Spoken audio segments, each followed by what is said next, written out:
Thank you. Senator Morais, can you hear me?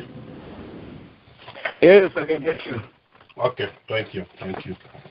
Well, good afternoon and welcome to the Liberian Diaspora Forum weekly talk show. It's obviously Sunday today, April 19, 2015. The time is 3:04 p.m. Central Minnesota time, 4:04 p.m. Eastern time, and 8:04, I believe, in Liberia, from where the Honorable Senator is calling. My name is Kafumba Kromah. As usual, I'm your humble moderator.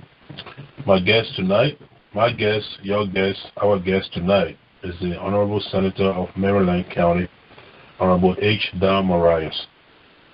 Honorable Morais is the chairman for the Senate Foreign Relations. He's a member of several committees in the House, including the Judiciary, Human Rights, Claims, and Petition, I believe, National Defense, Intelligence, Security, Veterans Affairs, on Lands and Mine, Energy and Mineral Resources, and Environment, on Information Broadcasting, Cultural Affairs, Tourism, and on Banking and Currency. Prior to his election as Senator of Maryland County, Honorable Morais served his county as acting city mayor of Harper City and county superintendent. He also served the state as chairman of the Superintendent Council. Minister of Internal Affairs, Ambassador at Large. Privately, he's the CEO of Maker Incorporated. He holds a BBA degree in management from the Carleton University College. Our other guest tonight will be Mohammed Dukle. Many of you know him. He came last week or the week before, if I'm not mistaken, to debate and discuss the same issue of the just ended Constitutional Review Conference in Banga, with specific emphasis on Christianizing Liberia. He came last week or the week before to debate with Representative Yellow, who didn't show up for one reason or the other. So he will be joining us if he's not here already. My guess is probably here, but I just haven't recognized the number here, since there are too many of us here. We're going to go ahead as much as I think it makes all the sense for Dukle to be here before the Senator begins his remarks, since in fact he's going to be countering those. At the same time, I do want to respect time, since we're all giving the time, and I don't want to hold you here, because we all have things to do.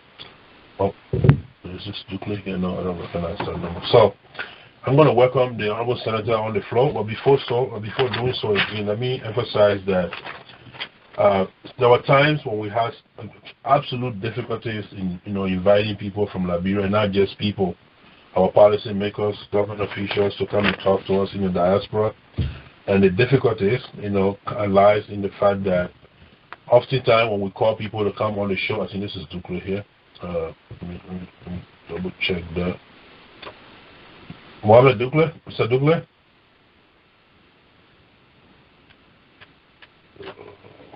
Okay. I think Dukle is here. I just got the guest line open here.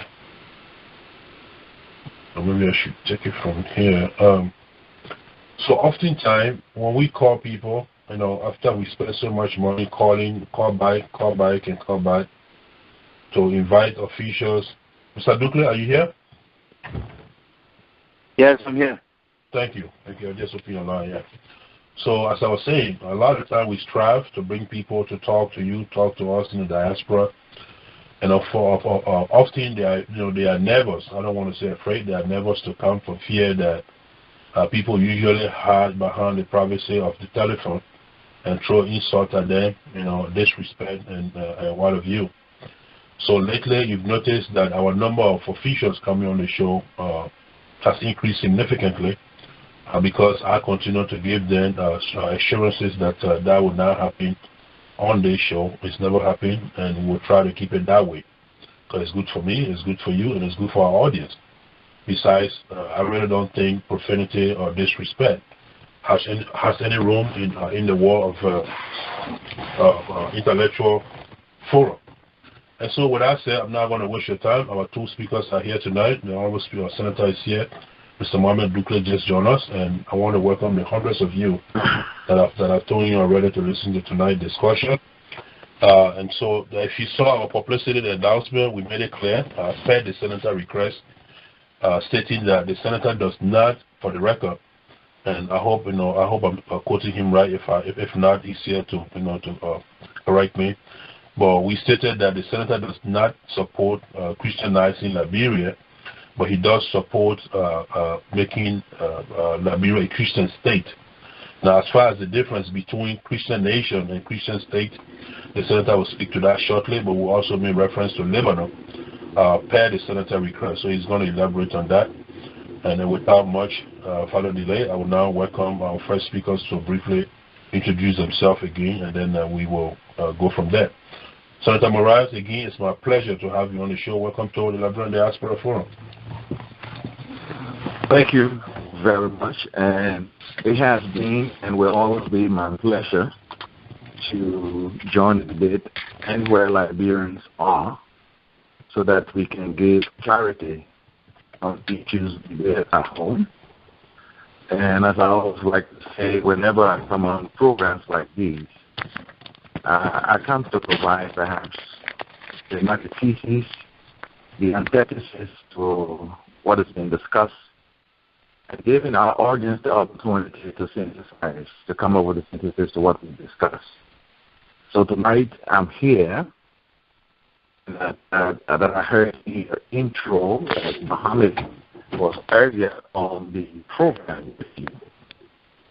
Heard that he come up with his thesis, and then I asked a few minutes to get premise of my discussion. Senator Morais, I don't know if it's the network or your position, but you're kind of breaking out with the last few things you said. I didn't get that. I'm not sure if the audience did. It could be the network. Sometimes people call from overseas who have the issues here. Yes. Hello, can you hear me clear? Yes, ma'am. Yes, I can hear you clear, but I can hear some ruffles. I hear some dust side. Okay. Like that. Yeah. I'm not. Hello? Hello? Yeah. Okay. Well, hopefully the communication will improve going forward. But we're having little difficulties hearing everything you said not too long ago, and I'm assuming it's the network because we've experienced that before. So I'm going to call on Mr. Dukley to briefly introduce himself, and then we'll pick up the debate from there. Mr. Dukley, welcome to the Liberian Diaspora Forum weekly talk show for the second time in the last week. Thanks for having me. Good evening, Senator. All right, and good evening, everyone.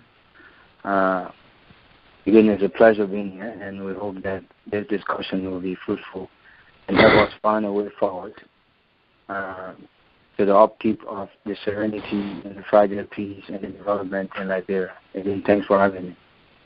Thank you. Thank you, Mr. Dukley, and thank you, Honorable Morais.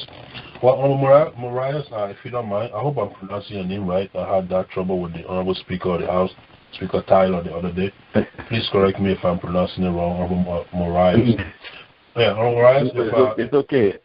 Okay. Yeah. Okay. Thank you. Thank you. So, if I may, you would agree that though we are here to debate Liberia, as I often say, but mainly this proposition number 24, Christianizing Liberia. But keep in mind, as a senator of the people, there could be other questions coming your way, such as the issue of dual citizenship, and several other issues. Given the fact that you are a sitting senator, I want you to keep that in mind. And with that said, I also wanted to invite you again to the microphone, if you will begin your introductory remark, if there are things that you want to start with, so we can pick up the discussion from there.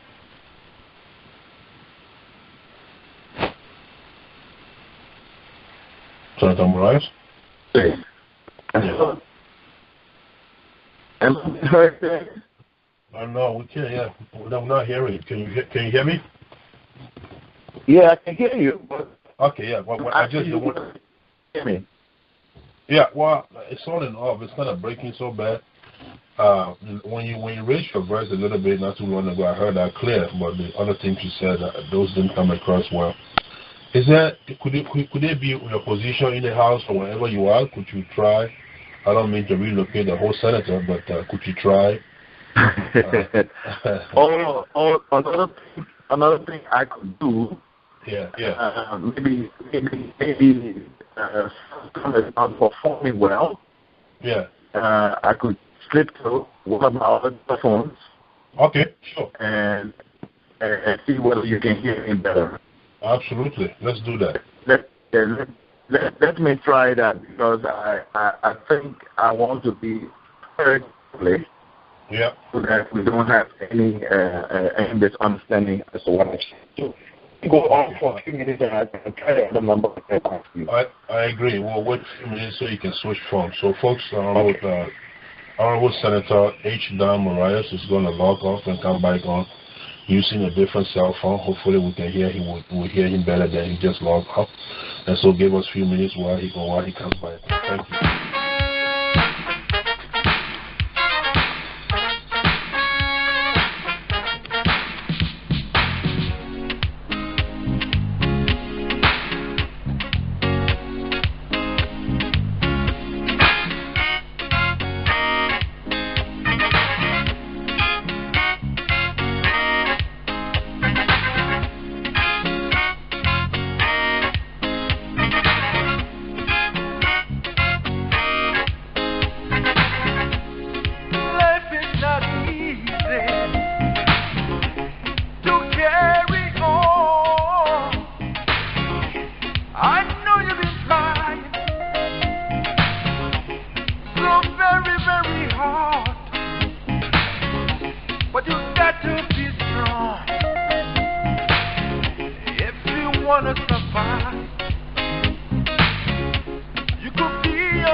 Is this Honorable Morais? Yes, I am. Can you get me now? Thank you. Yeah, loud and clear. This is way better. Thank you. And so, back to where we were. I said I'll let you begin the discussion. Your introductory remark as to where you stand on this very, very controversial issue in our national debate. The floor is yours, sir. Yes. What I said in my concluding intro was that we've come to this debate with a degree of sanity, so that and we are also on an obligation to ensure that we reach out to our people wherever they are.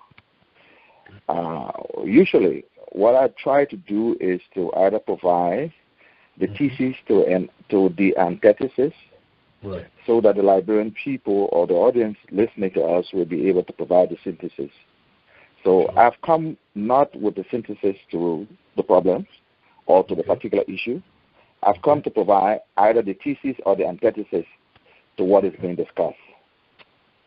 So since I'm already speaking, let me first set some flags up.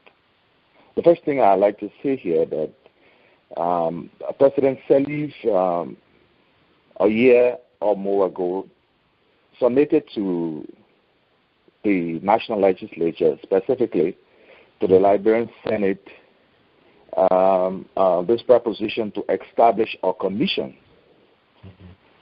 When they arrived at the Liberian Senate, I was one of those persons who did not give support to establishing a commission to review our Constitution, in that we had a recent example in Senegal, where in the middle or the end of the last tenure of the president, a commission was established, and at the end of the day, everybody knows the story.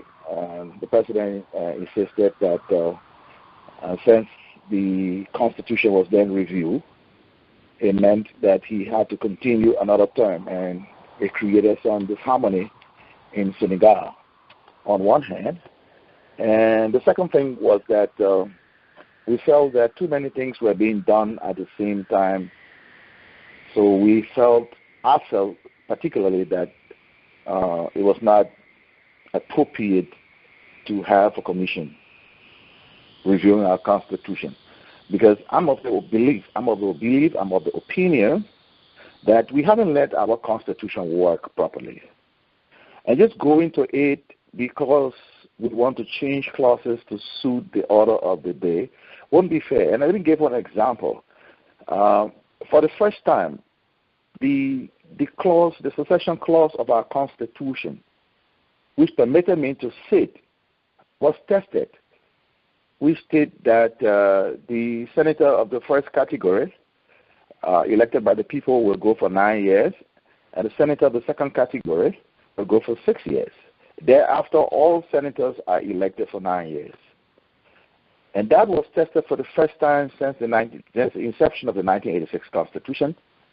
And after certifying that we have finally given our Constitution an opportunity to work for us. And so, I have my own doubts why we want to just look at the Constitution, change it because we feel like we wanted to change it. While that debate was going on, Madam President decided to withdraw her letter to us, the submission to us, asking us for permission to establish a commission, to legislate a commission. And the next thing we heard from the executive mansion was that Madam President had named a committee that she referred to as the Constitution Review Committee. Again, from the Senate position, we felt let down because in the separation of function under a government that should be coordinated, separation of function of branches of government, we felt that we were shortchanged because the establishment of a commission or a committee should have been involved. The Liberians, in the sense, indeed, the Constitution is our working tool. Well, we challenged the reasons for this review. The question that we asked was, are we going for an amendment or amendments to our Constitution, or do we want to rewrite?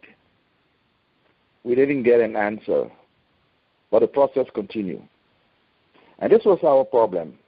We said on an amendment, the process on an amendment as provided for on our Constitution was not met. And this is what I want to say to you. I don't know how many of you have read chapter 12, Article 91 of our Constitution. And if we have the time, Mr. Moderator, can you permit me to read that? Please do. Yeah, please do, sir. Good.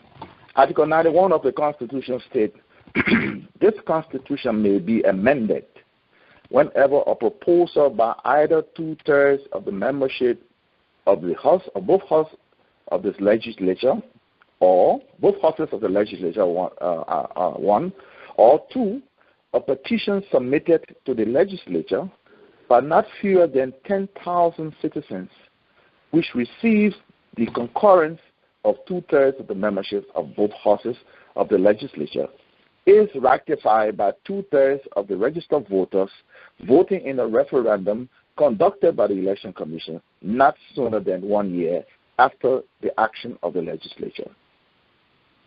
We question that to amend our Constitution, we had to follow the process under the existing Constitution, Article 91, which should have come from us as legislature, or not less than 10,000 citizens petitioning us to deal with certain articles of our Constitution. That did not happen. Rewriting of the Constitution. We thought rewriting of the Constitution needed to be legislated.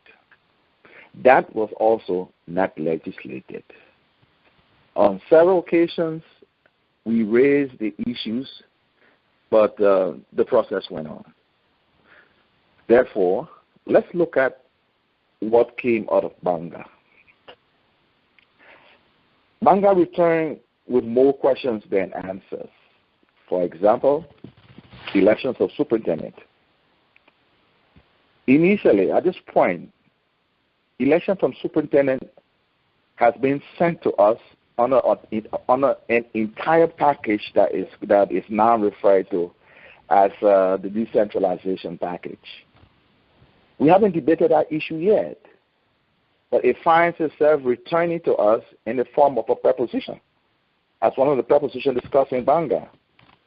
So we all are still confused as to what exactly was happening. And then we look at the sticker issue. Liberia, a Christian nation, an amendment to the preamble of the Constitution, or do we treat it as an article of the Constitution? With that basis, let me also establish some historical facts. And the first one I want to establish here is that the American Colonization Society arrived in Liberia with two objectives. They were looking for a home for free slaves, and two, spreading Christianity. Two, we can't deny the fact that Liberia was funded by free slaves. Three, we also can't deny the fact that the land space that was Liberia at the time of independence, Montserrado, Grand Bassa, Sino, this particular land space was predominantly atheist. That land space was unquestionably converted to Christianity, and that composition remains reflected today, 160 years after independence. So then let's look at the preposition. Liberia, a Christian nation. As a Christian, I like to make myself clear. I've come to this debate not with my conviction, my passion to the discussion written in stone, because Christianity is a tolerant faith. By professing a Christian nation is in no way intended to stop other religions or other religious practices in Liberia. Neither do we intend to impose our faith on others. Before I go further, let me also, because I like to draw this into context. Yeah, for my listening audience. Yeah. Hello. Yeah, no, if you wrap up in like 5 minutes, so we can. Yeah, go ahead. So like okay, 5 more minutes, if you can wrap up in that. No, then let me pause right there. Mm-hmm. If you think I've provided enough to start a discussion. I think the basis, the information you provide will help a lot. You know, not just me, but our listening audience as to which questions to ask. So I want you to just conclude in a few minutes. Okay. Yeah, I'll conclude in 5 minutes. So then let's say, in the context that we speak, what I think is faith. For me, faith is the belief in the existence of God. The firm belief in something for which there is no proof, and that is complete trust. On the other hand, religion is the service and worship of God, or the supernatural.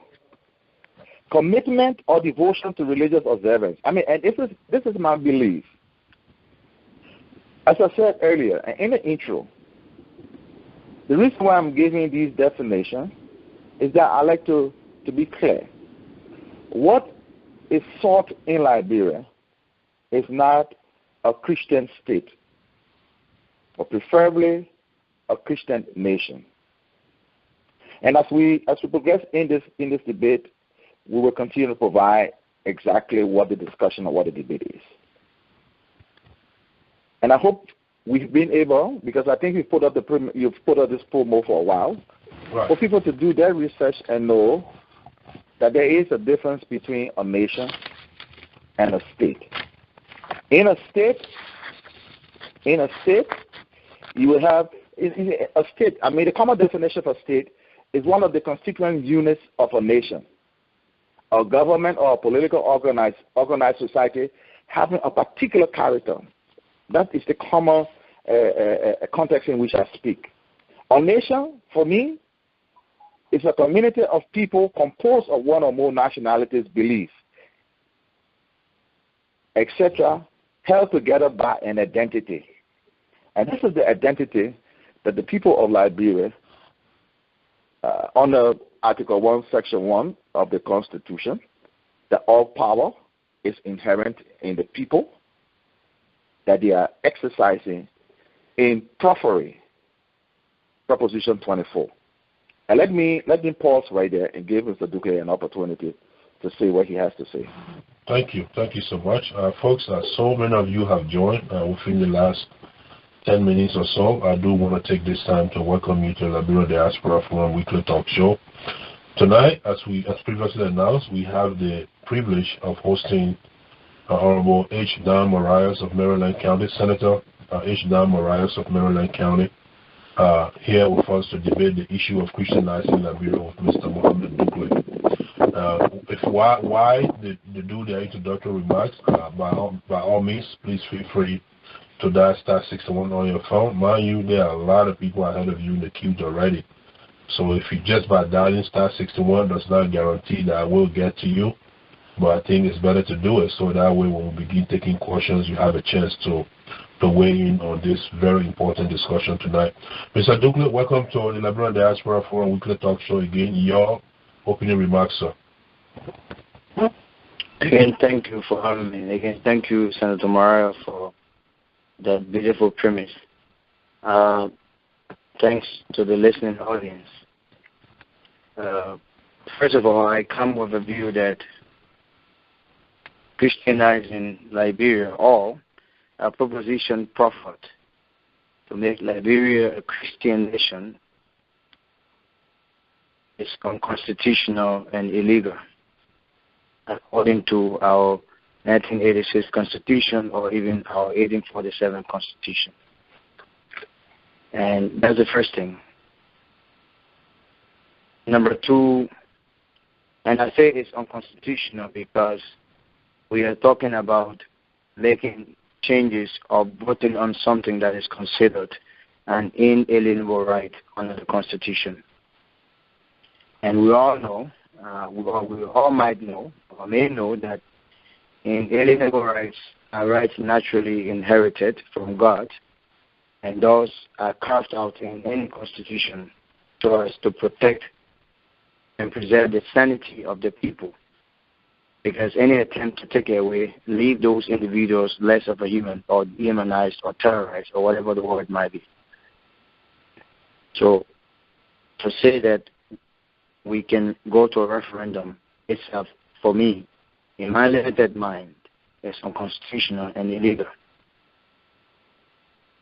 Having said that, let me also just say that there's a document that the Constitution Review Committee put together.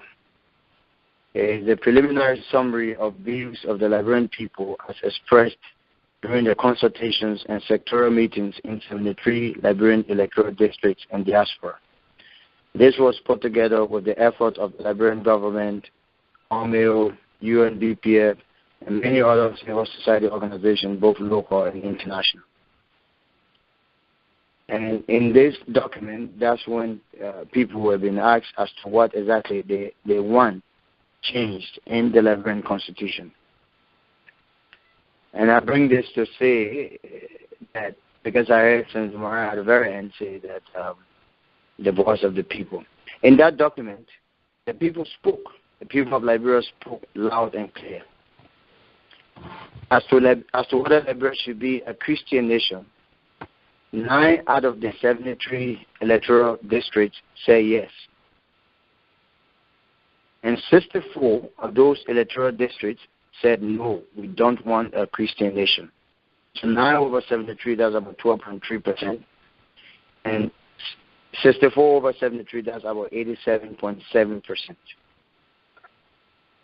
That's what the people spoke, that they don't want a Christian nation. All right. So there were other pertinent issues that should have been discussed. Whose approval ratings were even higher than that of the issue of Liberia being a Christian nation. Unfortunately, they did not even surface at the Constitutional Review Committee. More besides, I beg to differ with the Senator in a gracious manner as to the objectives of the ACS. If you follow history, you realize that there was a time in America, given the multiplicity of slaves in that country, and given the changes in time and in the mentality of people, people began to think that there will be a day that if there was no measure taken to either minimize the slaves or to get rid of them, one day they will take over that country called America. Or they will pollute the white race. Or there will be riots. It was in that regard that people started advocating to get rid of the slaves. And that's when the American Colonization Society came in. Because in that regard, they were pleading for that. And it all started, first of all, with the whole idea that was unchristian from the thought of the American Colonization Society to have a slave. And those who follow history, they were quoting the very Mark 12:31, thou shalt love thy neighbor as thyself, John 13:34, and so forth. But from history, the very Christians who also owned slaves were saying no. If that's your only reason for us not to have slaves, then you don't have a reason, because biblical scriptures also approve and accept and permit us to have slaves. And their counter-arguments were being proffered from Ephesians 6:5, where it says, slaves, obey your earthly masters with deep respect and fear. Serve them sincerely as you would serve Christ. And they also quoted 1 Timothy 6:12.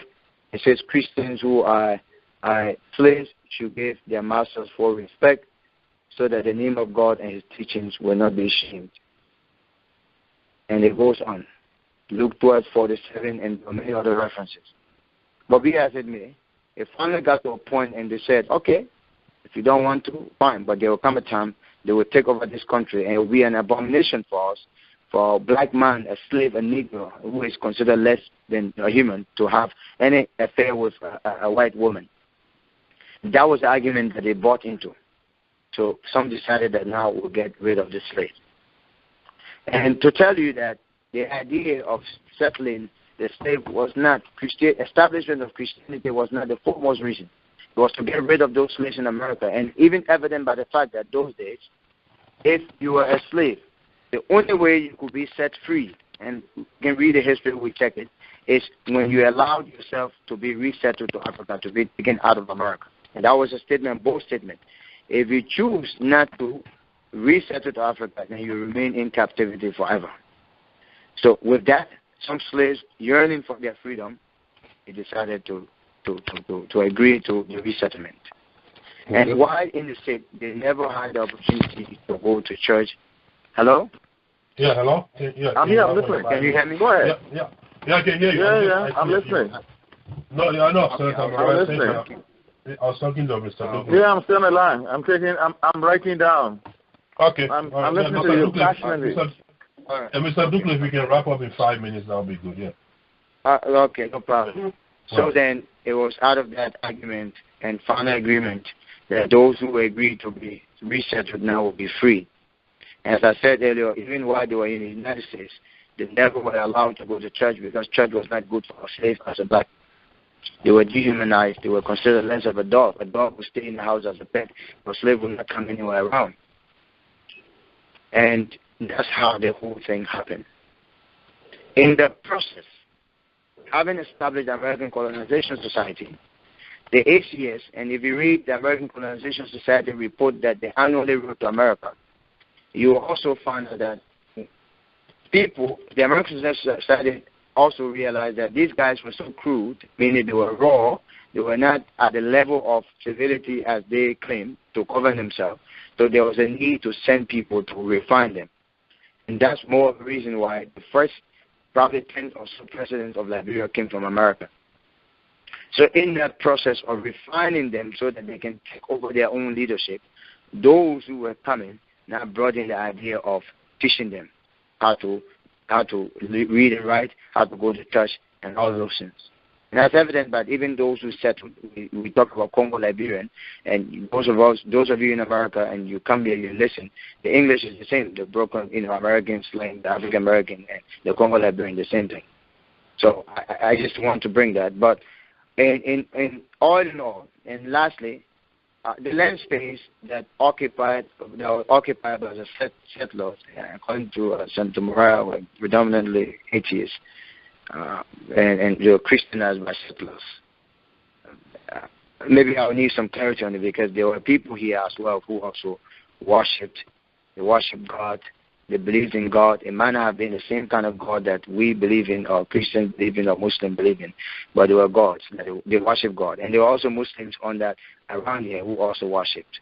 So, but just to cut it short, since I don't have the time, my stance is the idea of Christianizing or making Liberia a Christian nation, but that's why we have in this proposition, that should Liberia be a Christian nation, is unconstitutional, it's illegal, and it is divisive. It doesn't mean well for this country. It is not an issue of necessity, or it's not necessary. First, it's unconstitutional, and it's not going to take us anywhere. Because maybe tonight I hope that Senator Morais can tell me the definition of a Christian nation. What is the ultimate goal that is meant to be achieved here?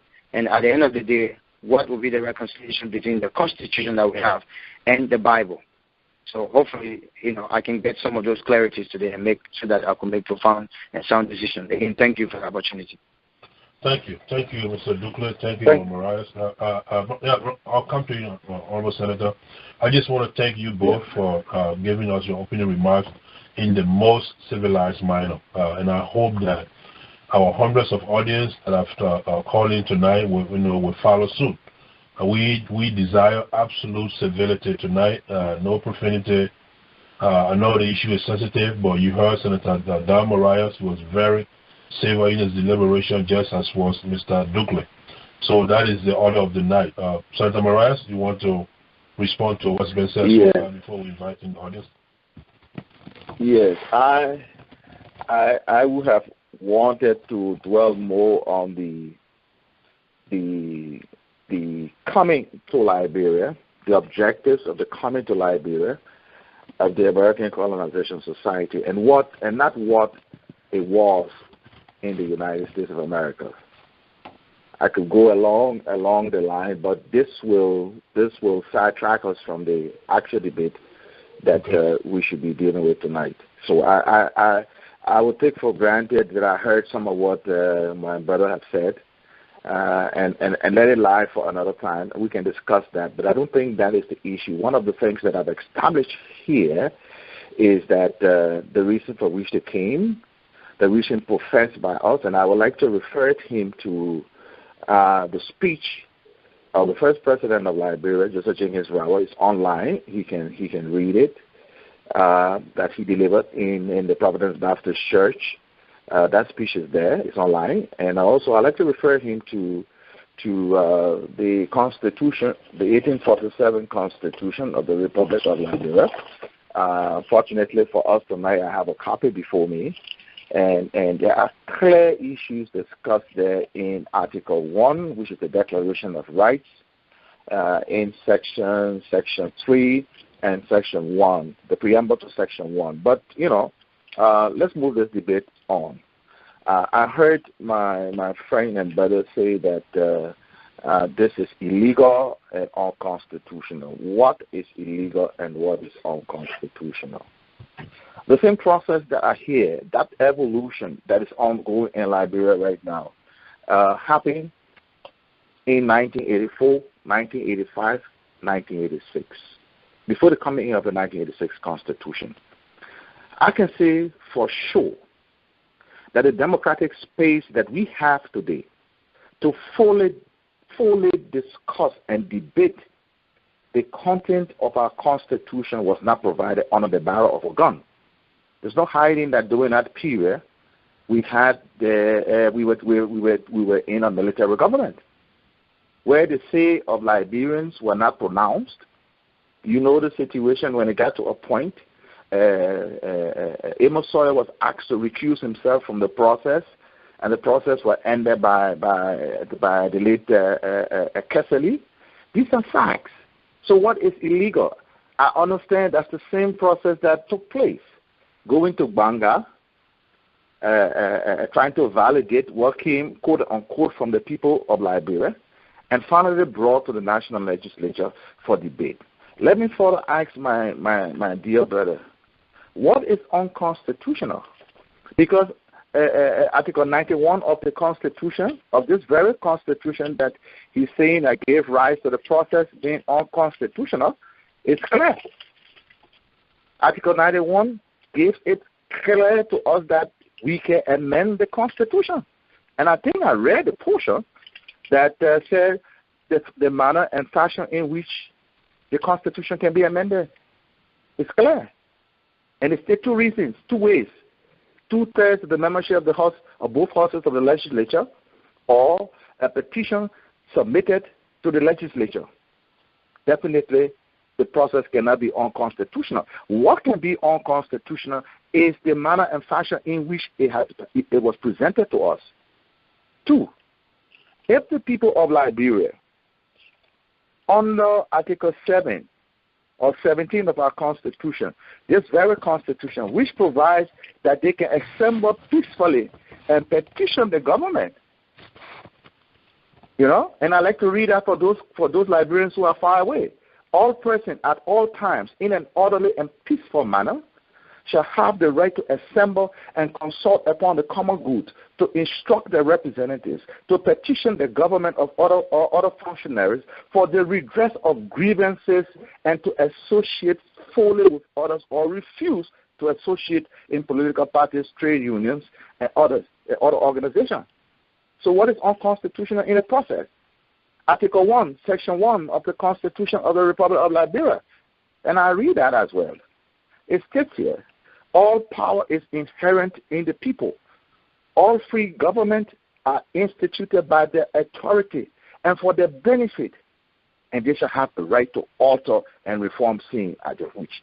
So I see nothing unconstitutional in what has happened in Banga, and I like to make it as clear as possible as well. The democratic space provided today by this government was not provided in 1983 and 1984 for people to freely express their will that culminated in the 1986 Constitution. How be it? I would like to say here also to my audience and my friends and brothers, what I meant was that in the 1847 Constitution, you see, there were only 3 counties that signed onto that Constitution.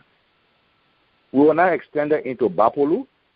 Monserrate was just from across the bridge and Santa Maria. We had Sino. And also we had Grand Bassa. Those 3 counties today are predominantly Christians. And that's what I meant, that when they got together, you see, and let's look at our history. I don't think there is any hidden agenda in the process. And I want to say this. Let us not try to make this debate a debate between Christians and Muslims. Let's make this debate a debate of issues and a proposition proffered by citizens that were asked to validate what came out of the 15 political subdivisions of Liberia.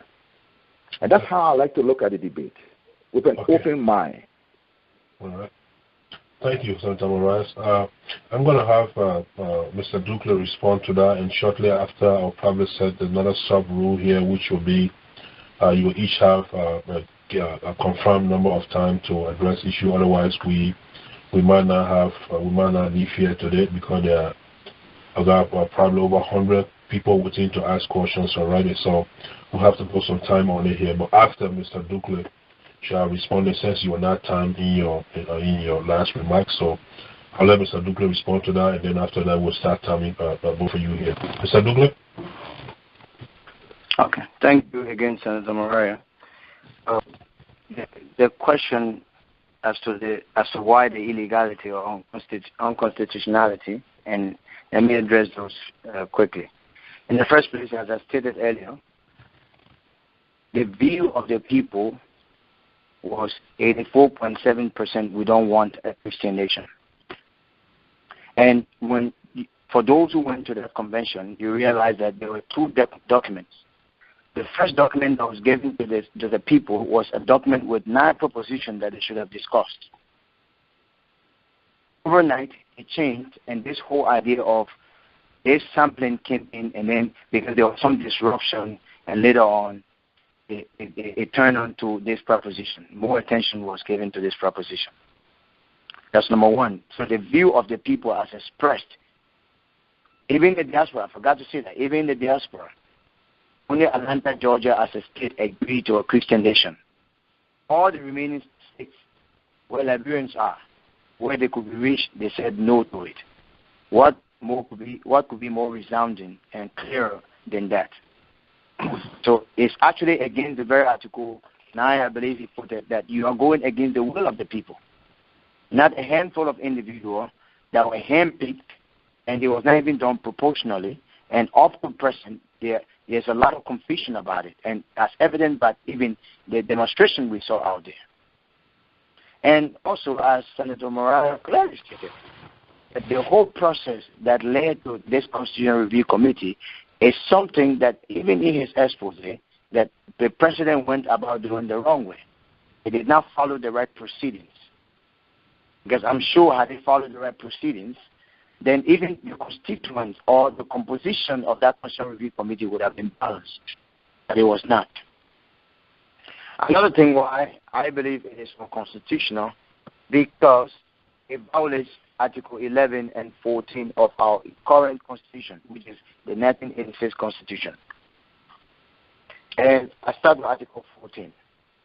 Or I begin with Article 11. Article 11 says, all persons are born equally free and independent and have certain natural, inherent, and inalienable rights, among which are the right of enjoying and defending life and liberty, of pursuing and maintaining the security, and it goes on.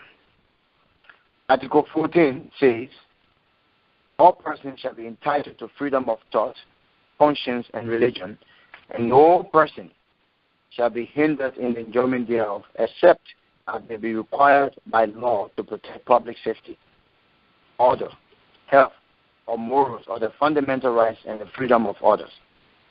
All persons who in the practice of their religion conduct themselves peacefully, not obstructing others, confirming the standards set out herein, shall be entitled to the protection of the law.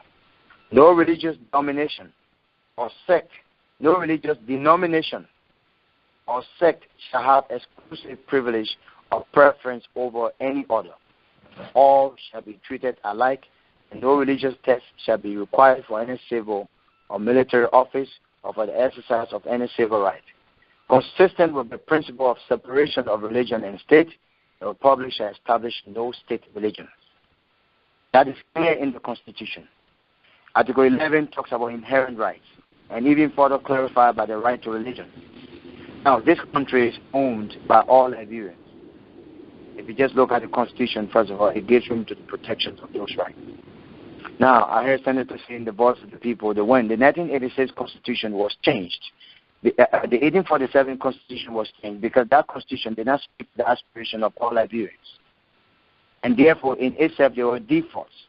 If you look at that Constitution, it did not, even if you look at Article 1, Section 3 of the preamble, it talks about, and I want to read it, all men have a natural and unalienable right to worship God according to the dictates of their own conscience, without obstruction or molestation from others, all persons demeaning themselves peaceably and not obstructing others in their religious worship are entitled to the protection of the law, in the free exercise of their own religion, and no sect of Christians shall have exclusive privileges or preference over any other sect. And at the beginning of that particular, in the preamble, there's somewhere that it talks about the people, we the people of Liberia, or the Commonwealth of Liberia and Africa, were once inhabitants of the United States of North America. Now you can see in that there was no inclusion. It was not holistic. Because before they came to Liberia, there were Liberians here. There were people here. There were people who allowed them to settle on that land. And as I read in one book by Siglo, he said that the history is so distorted that most of the history written for Liberia were written by the African Americans. And even Joseph Segwanu confirmed that the voice of the natives and their achievement were never heard. Even questioned the statement by Kinsao Boso Kamara that if you don't give the land, I'll cut off your hand and blah, blah, blah. He questioned all of that. But be that as it may, Liberia should be a nation inclusive of all of its citizens. Whether at the time it was founded by American Liberians or African Americans who were free to come, the fact is that when it took on the name Liberia, the Republic of Liberia was not meant for free slaves alone. So to have drafted a constitution that did not give preference or privilege or right to indigenous Liberians resulted to a problem.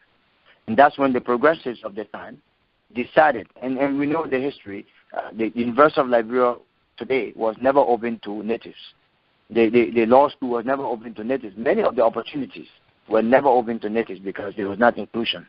So that's why I said, so when they went to work and made it inclusive so that the natives' aspiration can be seen, can be heard, and also their rights can be protected under that law.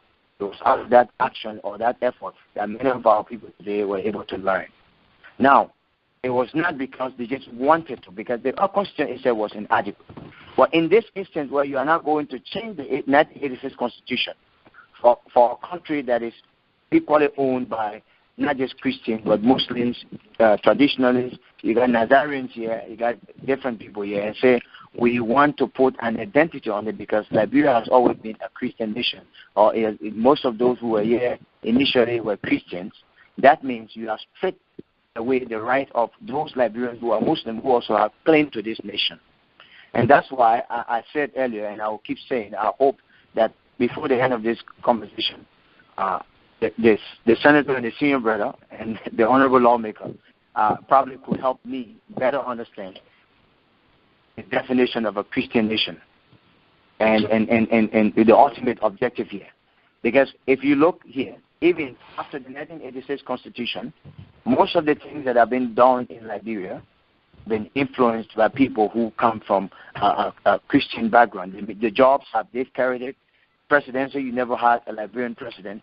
So if I hear someone saying we want an identity, then it makes me to ask the question, is religion, is your faith a function of a legislation to give you an identity, or is it a function of your righteous deeds so that the Lord in heaven may be pleased with you? And it makes me to ask the question, when you speak of identity, is it now, in my view, I feel like the idea of making Liberia a Christian nation, and I mean it in a very, very, very honest manner, that when you decide to tell me that Liberia must go to becoming a Christian nation to have an identity, when in fact most of the opportunities have always been given to Christians, it's just, for me, what it says as a Liberian Muslim, that we want to legalize and evidently document the marginalization scheme against non-Muslims, non-Christians in Liberia. Because already, all Liberian Muslims are marginalized in many ways, and there's no denial for that.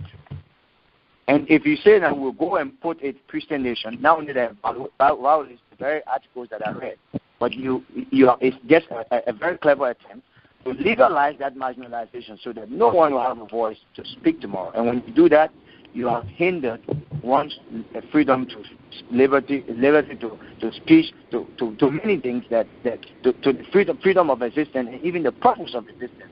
You have also violated that, and that's why I think, in my limited and naive mind, that it is unconstitutional. Thank you, Mr. Duke. Let's leave it there. So, Senator Morais, I know you got a lot to say to that, but unfortunately, I'm gonna have to start. I will hold my peace. I got a lot to say to that, but I'll hold my peace. Exactly, because I suspect you two could go on like this endlessly. And of course, I don't know why the hundreds of listeners who have come to listen to us will do that. So, folks, again, a number of you have joined us. It is my pleasing pleasure, as always, to welcome you to the Liberian Diaspora Forum weekly talk show. This is a very good show tonight. not to take anything away from the previous shows, but I'm just impressed by the civility so far, and we want to keep it that way. So we'll now begin entertaining your question, comment, or concern. Now, you know the rules when it comes to that. Tell us your name, where you call it from. And tonight, you also have another thing to do, which is you're going to have to tell us who your question is directed to, whether it's for the senator or it's for Mr. Dukley. And again, given the number of people, we will not be taking any more than 2 questions per caller. So if you have more than 2 questions, ask the first 2, and then try coming back in the queue. Hopefully, if time permits, we might, take other questions from you. So with that said, our first caller for the night will be my colleague, friend, and brother, Mr. Ajirun Chedi. Mr. Ajirun, welcome to the Liberian Diaspora Forum Weekly Talk Show. Thank you very much, Kafumba.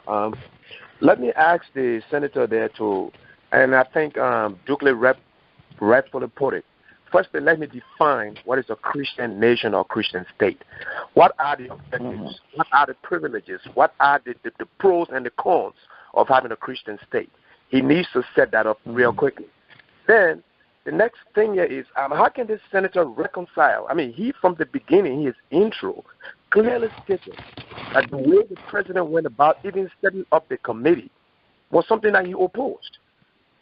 I mean, how could he now come and want to be an advocate for a proposition that was rejected? From the analysis Dukley made, almost more than 60% of the people did not want this idea of a Christian state. I mean, how we now turn out to be a flag bearer. And then the Constitution has made it very clear, though, that this country shall never, ever establish or restate religion. Let me pause for there and allow the senator to expound, because we're still operating in a vacuum. We don't know what is the meaning of a Christian state. What happens in a Christian state? What governs that Christian state? Is it the Bible? Is it the Constitution? Which document reigns supreme? So the senator has an obligation to explain what are the objectives and why is he proffering or advocating for an idea that was rejected by majority of the people. Thank you. Thank you, Mr. Ajirun. Senator Morais. Thank you. First of all, let me first of all lay this to rest. I heard my friend and brother Dukley making references to issues that I don't think he's being properly informed of. Okay, and the first one is that the proposition brought forth by citizens in Banga was not created by anybody but themselves. The document he's reading from has also been challenged by the very individuals, that is the committee, the Constitutional Review Committee, and they have justified and they've read why they permitted the proposition to be put forth at that particular meeting in Banga. Now, let's get this clear. In my democratic space, as somebody who was given birth by democracy, what my people propose in Banga cannot be objected by me. Inasmuch I disagree or I have a problem with the manner and fashion in which the process started, but somebody being elected by the people and the people coming up with a proposition, I have absolutely no intention to challenge their proposition. What we can do is to modify the proposition in a more civil and civilized function. Now, let me clarify this again. A Christian nation and a Christian state are two separate entities. Our Constitution states that there should be no state religion. The people in Banga, I do not think, were asking for a state religion. Nobody can deny that the way of life in Liberia is a Christian way of life. Nobody can deny the similarities or the closeness of Islam and Christianity. Our assault tonight, and I will state again, and from the beginning, it is the mischaracterization of our Constitution by some of the progressives, saying to our people that our constitution is a secular constitution. The Liberia, by virtue of this mischaracterization, is a secular state. A secular state is a non-religious state. A secular state is a non-religious state. I want you to check all of the definition of a secular state. Now, to even be much more clearer, my brother read Article 14 of the Constitution. Article 14 of the current 1986 Constitution was replaced.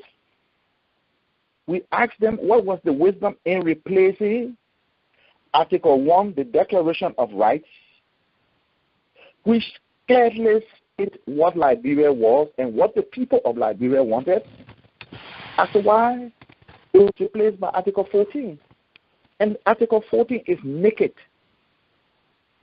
We have to define what we want as a nation. And I said to my Muslim brothers the other day, when Muhammad was visited in the cave in what is now Saudi Arabia, he was visited by who? Who proclaimed him a prophet? A prophet. Wasn't it the same Archangel Gabriel? When the prophet appeared to Mary, who proclaimed that she will bring forth a son? Wasn't the same Archangel Gabriel? We Christian and Muslims should be very careful and do not permit those who claim to make Liberia secular put us against one another. And while we fight to bring in things into Liberia that will punctuate the forward march of our country. I hope we are very clear on that. Okay. And I hope I've explained myself between the two to my brother. What is a state and what is a nation? What is a nation? Okay. So I'm sure Jerome will probably have a follow-up to that later if time permits. But if I'm hearing you right, though, Senator, before I take the next caller, two things here quickly. First of all, it sounds as though you do not personally support this call for Liberia being a Christian state or nation, but you are only in the forefront because your constituents, those who elected you, and because you are so democratic that you cannot say no to those who made you a senator. That's where your support comes from. Is that correct? That's correct. You could not explain it better than that. Okay. My support comes from the preposition from my people. Okay. Okay. Thank you. Let's take another caller. This time we'll take Mobility from Milwaukee, Wisconsin. Can I come in? Yeah, Mr. Duke, sure, quickly. A minute. Just quickly. I just wanted to point out something to the audience. Again, thank you, Senator Morais. In the very document I'm talking about, this is something that took time for the CRC to put together, and money was invested in it by the Liberian government and international community. And it's very authentic. It was a document Ivan issued. This was the very document again that was used when it eventually resulted to the voting process. This document I'm reading from.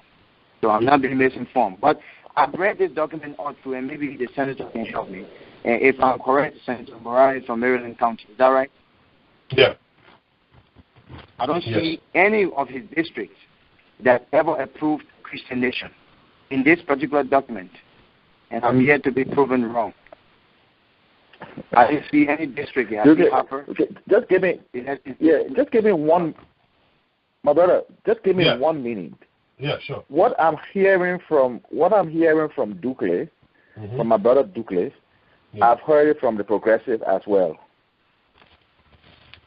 The so-called progressive in Liberia. You see, we cannot continue to defend our Constitution of 1986 that was written under the barrel of a gun. We cannot continue to say that Article 91 of the Constitution, the very 1986 Constitution, that gave the Liberian people the right to amend it, when they do that, it becomes unconstitutional. We can't continue to do that. Okay, these are the same people. Yeah, wait, just a minute, my brother. These are the same people who have listed other prepositions over there. And I think we all need to come together. I'm on this show tonight, my dear brother, because I wanted to offer an explanation as to where we're coming from. Okay. But I didn't come here, or I'm not coming to get myself entrenched in, Liberia must be a Christian nation, or else we can't go anywhere. I've come with a debate so that we can start, those of us who want to bring to this debate an academic prognostication, to realize that this kind of sophistication by us, our people don't know it. Okay. What astonished me, and that people will decide, Brother Duque, that people will decide to put away the general norms of voting and say we'll put our hands up, count us. Out of 400 and some odd percent voting for a Christian nation, you can have only 18 voting against that.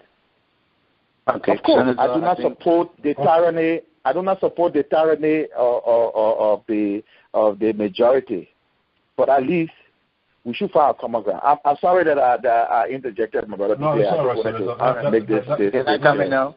Yeah, Mr. Duke, 1 minute, just 1 minute, quick. Yeah, for a minute, just 1 minute. Well, Kafumba, you didn't be fair to me. I had a time and he took the phone. Now you give me 1 minute. That's not fair. Yeah, I told him the same. You know, the thing I'm afraid we might not accommodate the audience. I was wrong. Yeah, Mr. Duke, go ahead. Okay. I'm sorry, my brother. No problem, Senator. No problem, Senator. The document I'm referring to, I'm not even going to 1847 Constitution. In your statement, you said that you are going for this, your people petition, saying that this is what they want. And I just wanted people to know that when I go through this document, and the one that the CRC put together, I don't see any spirit from Maryland County that is in support of this particular proposition. That's one. Number two, you said the way of life in Liberia is a Christian life. And it makes me wonder what is a Christian life, and I mean the utmost respect to Christians. I respect people's religion. And if I, Mohammed Duke, as a Muslim, would have said that the way of life in Liberia is a Muslim, is an Islamic life, then I wouldn't question myself. And the reason I'm saying this, we have a country where, not even after the war, before the war, we have so many vices proliferating. If you look at, if you Google, you even look at the executive mansion that was built, but the first executive mansion that was built, what you stand, you see a Coptic sign, a German Nazi sign, which is one of the Coptic signs of the demon, of the devil. So, and then you look at our society today, Senator, you know that gay, lesbianism, alcoholism, fornication, all of those things that the very Jesus preached against are the things that are prevailing today, to the extent that they have become legal, almost, they say, don't ask yourself a policy. Sometimes I'm confused when people say the life of Liberian is a Christian life. What exactly is a Christian life? Because I don't see it. And I would say the same thing. There is no Muslim or Islamic life in Liberia, and the things that are happening that are unestablished. That's another point. Number two, secularism does not necessarily mean that non-religious. What secularism means is that the religion should now melt and culture in the affairs of the state, and the state should be separated from from religion. Secularism is not atheism. Not at all. Atheism on the other hand. Hello? Just one last. Yeah, hello? Atheism. Yeah. Atheism, hello? Yeah, hello? Yeah, go ahead. Hey, Rafa? Yeah. Atheism is a belief in no God. That atheism is a lack of belief in the existence of God, or a belief in no God. Whereas secularism does not call for that. Secularism ensures that religious groups don't interfere in the affairs of the state, and the state does not interfere in the religious affairs. Secularism seeks to ensure and protect freedom of religious belief and practice for all citizens. Secularism is not about I'm sorry, I got disconnected in myself. Yeah, Mr. Duke, have you landed? I got disconnected briefly. The last one. Secularism is about democracy and fairness, where all citizens are equal before the law, and no religious or political affiliation gets advantage or disadvantage over the other. Those are tenets of secularism, and you can check this out on any website, even go to secularism.org.uk. So I beg to differ respectfully with the senator to say that secularism is non-religious, and maybe I'm not understanding him very well. But these are some of the points I wanted to proffer. Okay, thank you. Well, the folks, Senator Morais, Mr. Ducle, I would really love if you two work with me so that we can accommodate some of these great callers. After all, I think they might have some very good ideas. I'm sorry. Right. That's all right, Senator. Well, that's the nature of the event, right? You know, sometimes just have to... All right, so next one, as I was saying, so after Ajirun Chedi, we'll take the next caller from out of Milwaukee, Wisconsin, Mr. Mayu Bilete. Bilete, welcome to the show. Your question, comment, or concern, please keep it brief. Thank you very much, Honorable Moderator, for recognizing me or opening my line. And good evening to our guests. Welcome to the show. It is very interesting when I listen to the Senator saying that the 1986 Constitution was written under the barrel of the gun, which infers that maybe it may be a constitution about. But based on that same constitution that he was elected and going to serve a term of 9 years. So I was just laughing.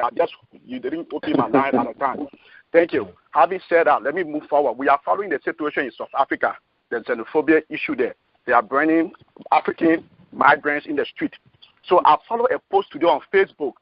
One commenter was there saying that when we organize our Christian state here, we're going to be burning Muslims in the street. We're going to make sure we take machete and go after them if they don't respect our Christian rules. Sometimes the leaders will say something, but the constituents will not understand it. And like the king, according to him, he didn't say so. So I'm asking Honorable Dan Morais to be very, very clear to the Liberian people. What is the master plan? Is he going to be part of a movement to be burning Muslims in the streets, like the poster said over there? Because tomorrow we don't want anybody coming to say we didn't understand it.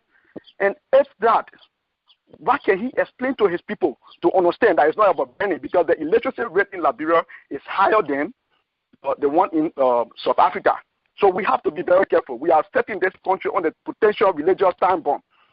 Having said that, let me go ahead with my comment because I didn't hear the moderator saying that you cannot ask question and also give a comment. So I think maybe I can get away with that. Yeah, I will keep it brief. So just let me get away with that. Thank you.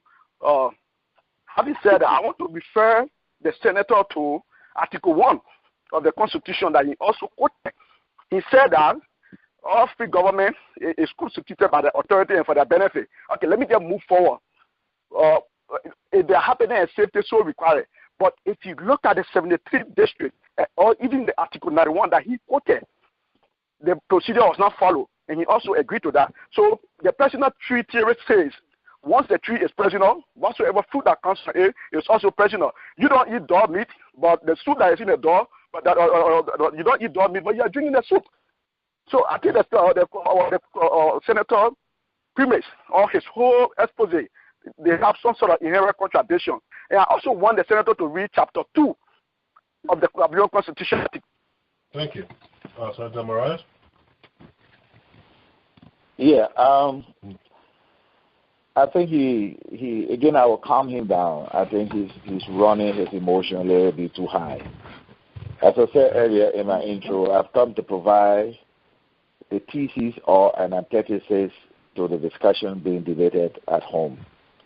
You put it right when you explain to them where we've come from.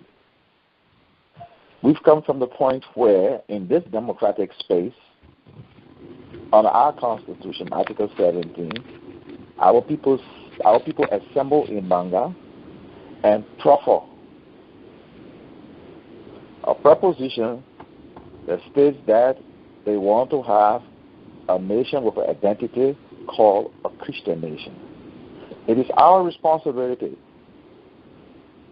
those of us who have also been elected by them, to listen to them first, not to start the condemnation, but to listen to them first, appreciate their views, and if we want to make some amends to their views, then we do that, but not to be the ones outrightly rejecting. Now, I'm going to say this also to all of us listening to me tonight.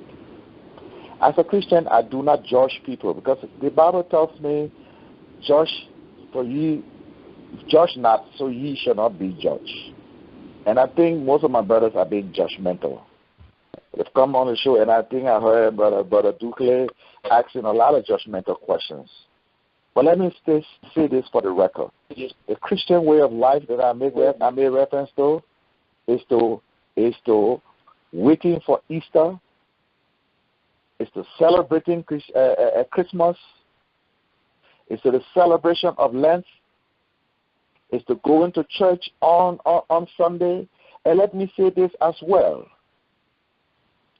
To be a Christian and to count Christians, you will not start counting people who go to church on Broad Street. Christianity has been spread in Liberia by the restoration movement. And what are those restoration movements? There are two major restoration movements in Liberia. One is what we refer to as the Jehovah's Witnesses. Everywhere in this country, as you drive from one village to another, you will see the Jehovah's Witnesses with a little pamphlet under their arm moving from one place to another, converting atheists to Christianity rather. The second thing that I give support to are the many churches you hear in the villages and towns. The churches not established by the main churches, the so-called mainstream churches in Monrovia, but the Pentecostal movement. Yet and still, in all of my expose, in all of my explanation, I will give room to listening to all Liberians. Those who are even in minority should have a say in our government and how we move forward. And let me correct my brother, my dear brother. When we refer to that Constitution, I am a victim of that Constitution too. I participated in the Constitution. I know the pains that I took when we objected to certain things when the Constitution was being written in 1983, 1984. Okay? What we do as Liberians is when things are already written, we try to live by them, not to punctuate them, because by so doing, you may halt the onward drive of the Republic of Liberia. Thank you. Thank you, Senator Morais. So before Ducle, I'm sure Ducle want to step in quickly here, but before he does so, you defined secular state earlier as being a state with no religion, and then you just made some clear references to a Christian life, which is going to church Sunday, celebrating Christmas, Easter, and the whole 9 years. So now I'm left, I'm wondering if those things that you just described, going to church, and so all of those things are happening in Liberia and they've been happening there from time immemorial. So if all those things are happening in a secular state, a state that you define as being a state without religion, secular state, so why bother if they are happening already? So why bother? Right. Now, I told you again, perhaps you didn't understand me, it's a mischaracterization of our Constitution by the so-called progressive. I challenge them to show me where in the Constitution that secularism is pronounced. I challenge them. They can't do that. I am saying to them, in the attempt to replace Article 14, Section 1 of the Section 3 rather of the Constitution in 1847, they replace it with Article 14 and let it make it. I am saying, and again for my audience out there, if we have introduced into our Constitution that Liberia is a multifaceted religious country, I will have not come to this debate. In the Constitution of Ghana, it's clear what religion means there. And I just as I was speaking to you, I Google into secularism. This is what it says. 1. Exclusion of religion from public affairs. They believe that religion and religious bodies should have no part, even in civil affairs. I get afraid when I hear this. I feel happy. Just give me 1 minute on this one. I feel happy when I see my Muslim brothers trying to hold on to some morals. That today there are Islamic schools in Liberia teaching our young Liberians moral values. You understand? They are in the street today. They are wearing their hair scarf, which I think is referred to as a hijab. Nobody going to stop them from using a hijab. But whenever in public school somebody lift a Bible, they are reminded that Liberia is a secular state. And then I say, this is not fair. We can live together in this country in a multifaceted religious country and be able to do what we did in 1970 and before 1970. Okay. I'm going to ensure that we make it clear that our country is not a secular state, and we infuse into our constitution something that reflects the religious value of our country, whether it is Islam or is Christian. Thank you, Senator. Mr. Dukley, I know you want to jump Yes, in. again, thank you. And I really, Senator Morais, I want to thank you for the last statement you made. And maybe that could be a solution for us. We say, if we can say Liberia is a multifaceted religious nation, as opposed to saying it's a Christian nation, maybe we are coming to a common ground here.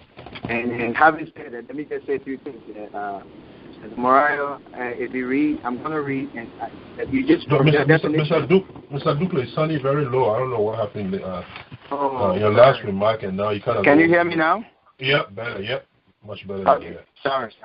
First, I said I want to thank Senator Morais for the statement, the last statement that Liberia, we should say Liberia is a multifaceted religious nation, and I think we're getting to some common ground as opposed to saying Liberia is a Christian nation. Senator Morais also said in his definition, his Google definition, that secularism has got nothing to do with religion. Religion has got nothing to do. In his definition, there's a complete separation of the religion and the state. If I'm just to summarize in the definition he just gave us. And that definition is exactly what we have, because he's arguing that we don't have anywhere in the Constitution that says Liberia is a secular nation. You are right.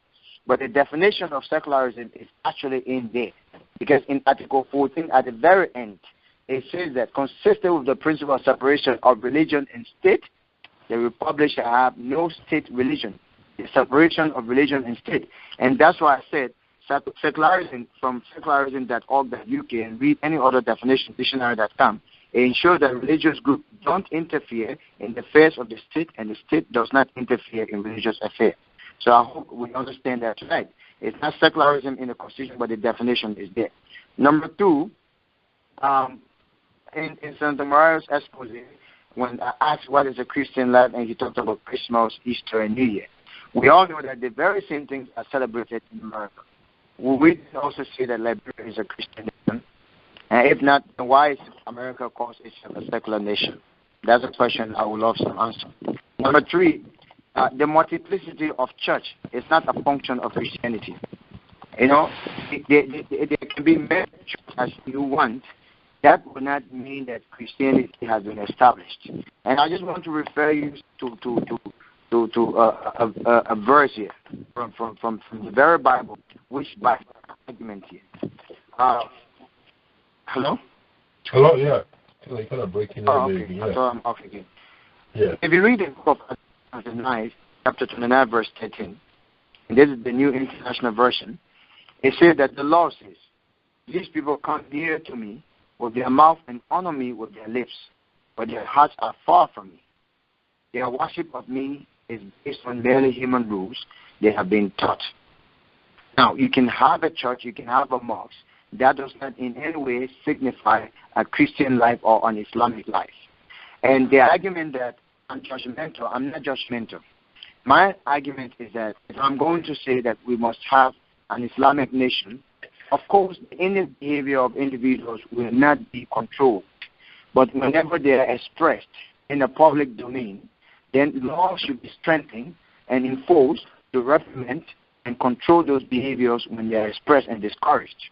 Now, if Liberia is a Christian nation, we are not going to judge people whether you are this, whether you are that. But then what happens to those very laws, those very expressions, those inner behaviors that have been expressed over time and are expressed over time, then they are not even reprimanded according to Christian doctrines. Number three, you cannot have an identity that is above the will and pleasure of God.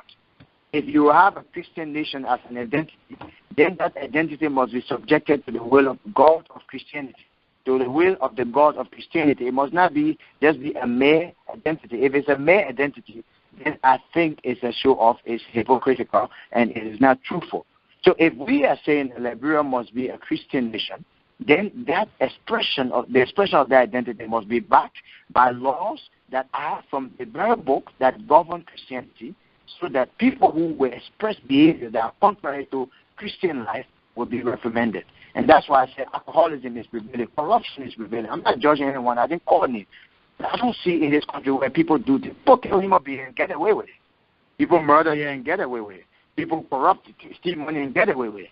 So I'm just asking then, where are the Christian principalities that we are applying? And I will ask the same question for our Muslims. Where are the Islamic principalities that we are applying to curtail our behavior and guide us and correct us as a nation if we are going to say this is an Islamic state or this is a Christian state? Thank you. Okay. Thank you. Senator Morais, I know you are eager to come in, but please let me take another caller. Otherwise, again, we'll keep you two going just like that. So I'll take my next call from 3389, no name. Your last 4 digits will be 3389. Your name, where you calling from, your question, comment, or concern, and please specify who is directed to. Yes, my name is Emmanuel Jackson. I'm calling from Boston, Massachusetts. Welcome to the show, Mr. Jackson. Yeah, thank you, Brother Kafumba. I want to say thank you to Haj Dukley and also to the Honorable Senator Dan, how you pronounce his last name? Morais. Dan Morais. Okay. Yeah, yes. Morais. Yeah. Okay. Yeah, I just want to give a little historical perspective at the verge of what you said earlier about Monserrato and Bassa and I think Sino were enemies, which is not true. Islam came to Africa in the 3rd century. My ancestors, they were Muslims, and my grandfather was from Samukai village, if you know where that is in Caldwell. But he was somehow domesticated by the American Liberian in Caldwell, in Clay Ashland, and he was given the name Dixon. And he was one of the persons that they used to hop land for the settler in Lower Monserrato, in White Plains, in Caldwell, in Clay Ashland, and all these places. My people carried a mat and carried a ticket during those days as they would sell it.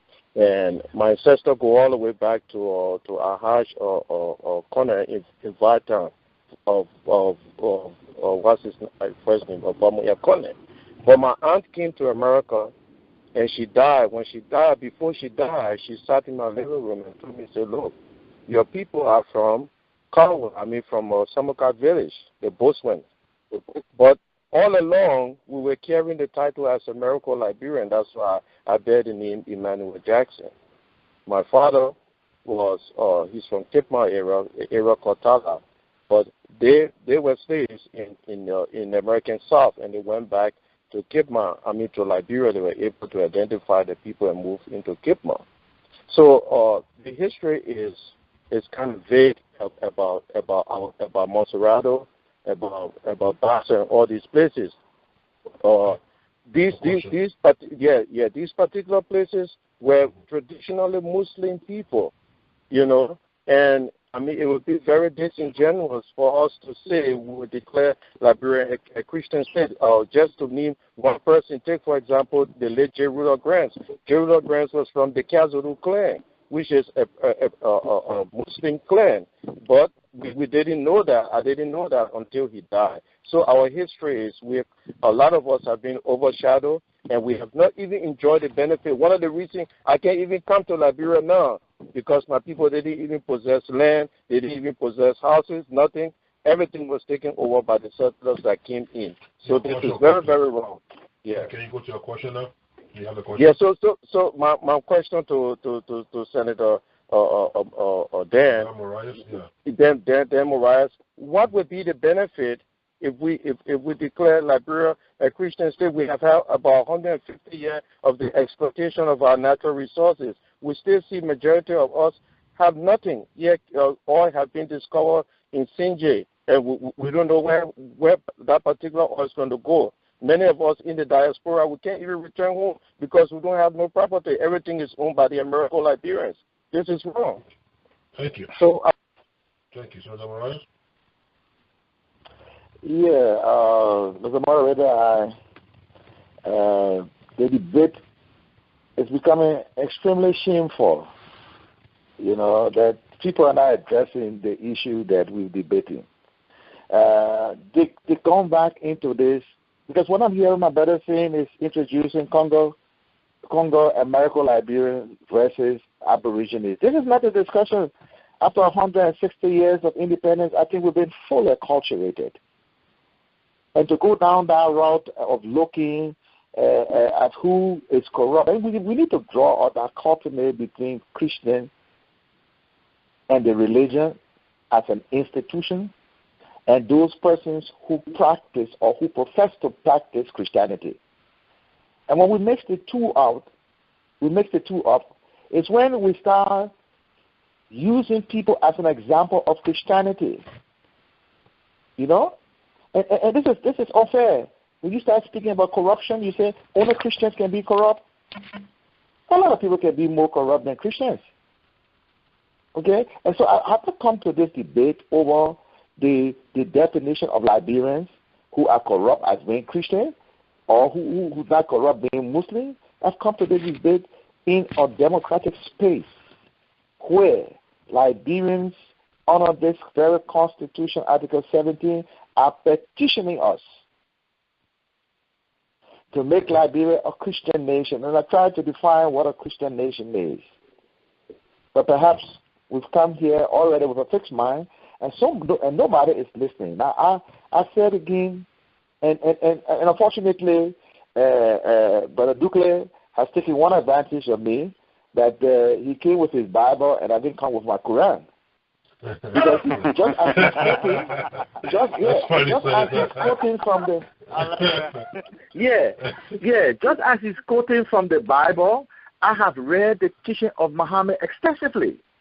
And one of those things that I have appreciated, Muhammad has always said, kind speech and forgiveness is better than alms which vexation followeth, and God is rich and rueful. You know? I follow the Quran. And again, let me just tell my brother in there. Maybe he doesn't know that I was Minister of Internal Affairs. And right after the war, when things were still hot in Lofa,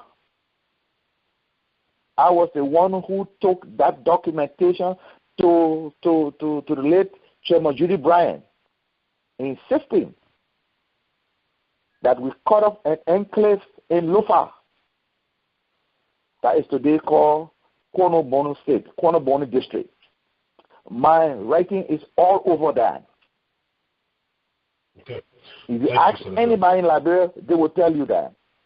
Okay? Today, because I can remember very well when I went to Judy Bryan, he said, look, the war has just ended. You know the kind of amity between Mandingos and Liberian, and Lofa, and the guys from other parts of Lofa. Are you prepared to do that? I said to him, Chairman Bryan, except Mandingo is not a tribe in Liberia, that they are not entitled to a homeland. And I ensure that they're happy. The second thing, in the so-called war that we had, Christian-Muslim war, my house in Bannersville is adjacent a mosque. I put my life and others on the line and went into that mosque and brought all of the documents, all the Islamic documents from there, and saved a little girl who they planned to rape. So I have a clear credential of tolerance and appreciation of living with my fellow men in Liberia. We should not take this debate out of the context. I will repeat myself. As a democratic being, when my people act democratically and proffer to me a solution or proffer to me a proposition, I have no alternative but to take that proposition forward. But in taking that proposition forward, I can sit down with them and rationalize, but to reject it and to go the route that most of my brothers in Liberia going, especially the Muslim brothers, the route they are going. Every time the debate is brought forth, it comes with threat. We will bring Boko Haram. We will bring ISIS to the extent where some of them say. I hope we haven't had any threats here tonight, Senator. No one. We haven't had one. Not on the show. But okay, again, we keep talking to all of the Liberians that is not the way to hold a debate. Let us debate this issue, and definitely we will find a solution that will fit all Liberians. I said again in my intro, I have not come with my thought written in stone. I came to this with a clear mind to debate the issues and to listen to fellow Liberians wherever they are. And don't say because the majority have spoken, so we should appreciate the tyranny of the majority. Liberia needs to find a common ground on this issue. I said this earlier, that the reason why we have this, we did not go through the process as of Article 91. But it doesn't negate the fact that 400 and some odd persons put up their hands in Banga wanting a Christian nation. It doesn't negate the fact that certain individuals or certain sections of the community in Liberia feel troubled by this proposition. And as a legislator, I must be able to listen to all sides of the divide. Thank you, Senator. And then we can find a solution. Let's leave it there, Senator. Let's leave it there for now. Yeah, let's leave it there. Mr. Duklin, can you come in quickly if you care to? Or I don't know if you don't. Yes, thank you. Again, Senator, if any way you feel offended, again, we apologize. But my statement is not in any way saying that that Christians are committing this. And even in my expose, I said I would say the same thing against Muslims. And I've always said that if any Muslim ever came and stood in front of me and said we will make Liberia an Islamic state, I would get angry with you because you need to Islamize your soul first. That's what I'm saying. We Liberians, if we decide, if Muslims decide that they want to make Liberia an Islamic state, you go and Islamize your soul, let your attitudes express your Islamicity.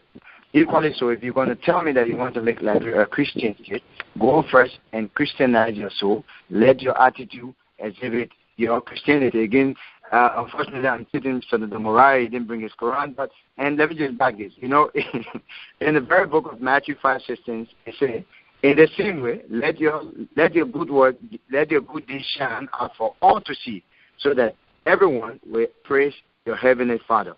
And you made a point about the multiplicity of church and all of those things. So I think, if we are truly talking about a Christian nation from a fundamentally biblical standpoint where we believe in Christianity, then our work should be able to show it. The multiplicity of church, the multiplicity of Christian schools, hospitals should be enough. We don't need a legislation for our identity to be known. Our work itself should identify, just like you said, the Christians are Christianizing atheists and all of those things. I think that should be enough.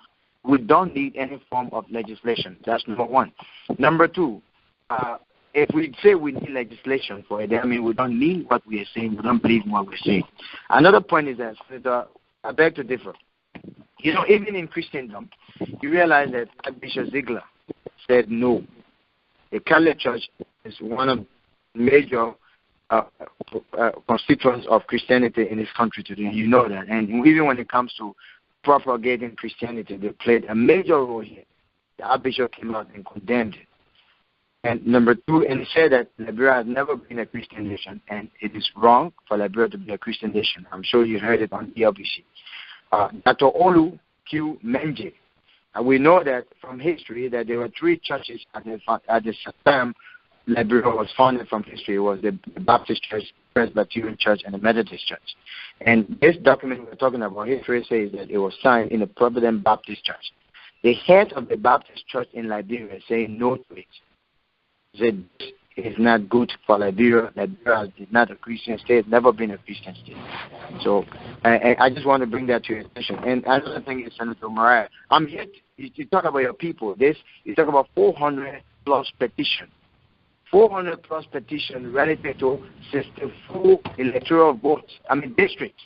Just talking about 400 individuals. We talk about 64 electoral districts that say no to Christian state. Which one carries the higher number?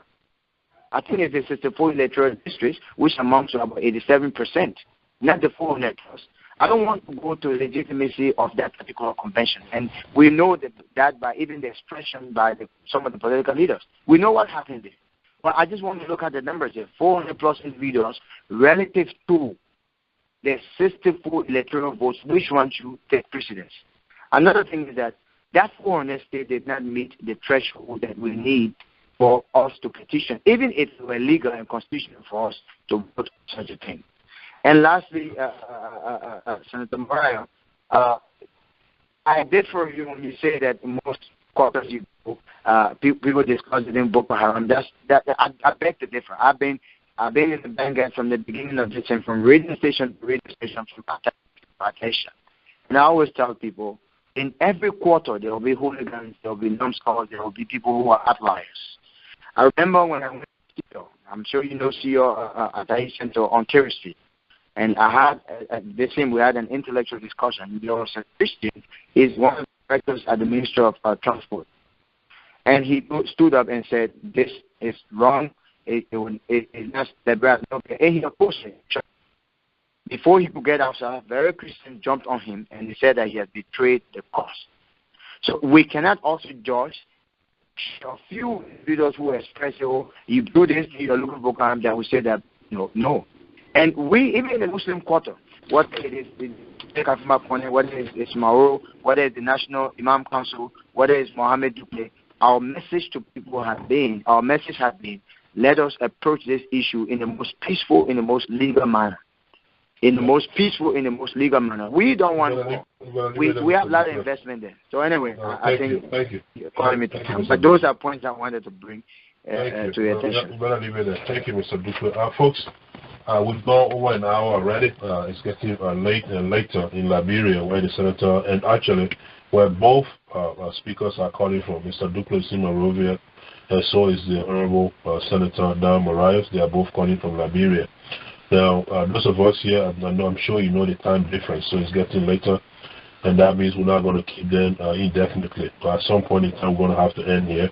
So that means we're going to change the rules slightly, and by that I mean instead of one caller, I think we'll begin taking maybe 2 callers at a time, so that way we can accommodate so many of you, because there are so many people here, and so far I think we've only taken 4 questions, if I'm not mistaken, among the hundreds of people who are in the queue, not just listening, but those who have questions to ask. So we got to move on a little bit here.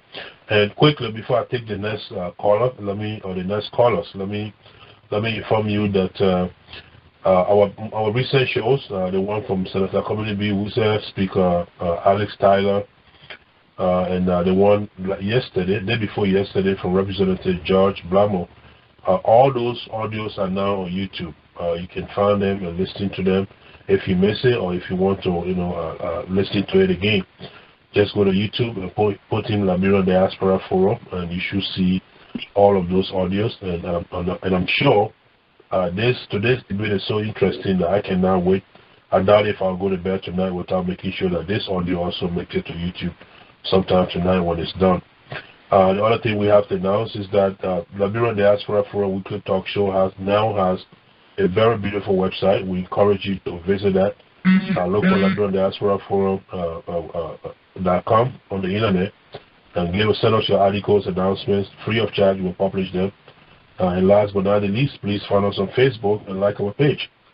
Thank you. So we'll take 2 callers here, and then we'll go to our speakers again. Next we'll hear from Dr. Kula from Atlanta, Georgia. Dr. Kula, we are really tight on time. Please keep your statement, comment, or concern brief. 2 questions at a time, we said. Dr. Kula, welcome to the show. Hello? Hello, Dr. Kula. Yeah, my question is simple. Why the hypocrisy? We as a nation have had a country wherein Liberia has had problems when it comes to corruption, when it comes to infidelity, and all sorts of vices in our nation. A nation full of people who go to church on a daily basis. And this is not to be judgmental, but let's be realistic. Why the hypocrisy? What benefit is this thing going to bring to us? My question is directed to the senator. Why this? Dr. Kula? Yes. Yeah, you broke up. We didn't hear the last thing. No, my question is directed to the senator. I said, why the hypocrisy? Why the hypocrisy is all I can say. That's all I can ask. Okay. All right, Dr. Kula, thank you. We'll take another caller before the senator. Folks, remember there are two speakers here, and I noticed that all the questions so far have gone to the Honorable Senator. Mr. Duque is on hand. If you have any question, comment, or concern for him, by all means, please feel free to do so. Next, we'll hear from 5741, 5741. Your name, where you're calling from, your question, comment, or concern for either of our speakers tonight. Please keep it brief. How are you, brother? Kromah. Yeah, I'm fine. Who's this? Country boy? Yeah. Yeah, this is Country Boy here. Okay, I'm getting pretty good at knowing these numbers now. So, yeah, go ahead, quickly. Yeah, my question will go to the Senator there, Morais. It seems to be there are a few groups. Before I make a question, let me make this comment real quick. There are a few groups, and the Senator have confirmed it, that there are people. He did not say the Liberian people. He said there are people in Bon County. There are few people that are trying to bring chaos in our country there. They think that they're going to walk away with massacre and murder that happened in the Liberian crisis. The senator have been involved with massacre. Thank you.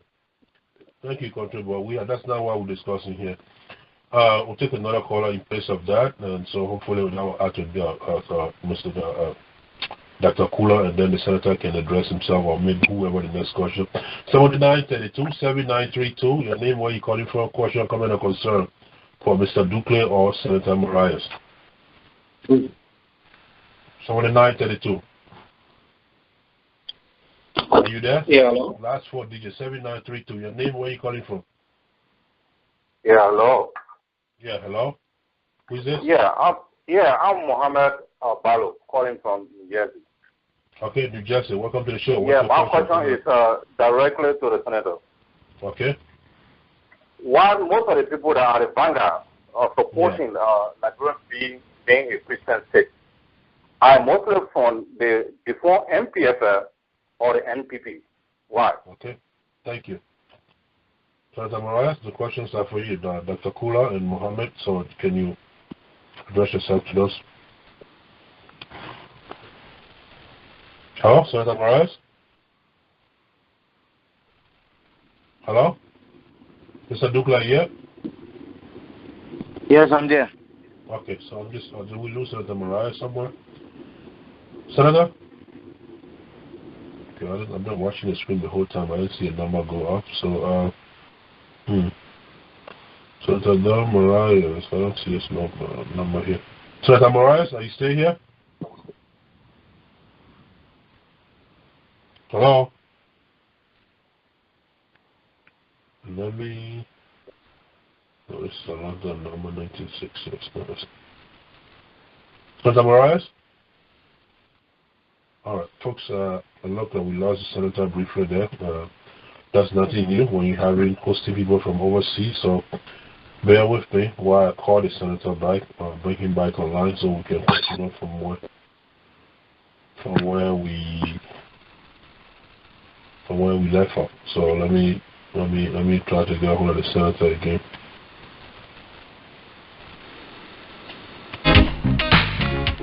You could be a rich man, you may be a poor man. We are just the same. One life, one blood. Sometimes it gets too hard for you. You even want to kill yourself. Don't give up, don't give up, don't give up. As long there is life, there's got to be hope. Whoa, whoa. Keep on trying. One day, keep on trying. It's gonna be better. Keep on trying. Keep on trying.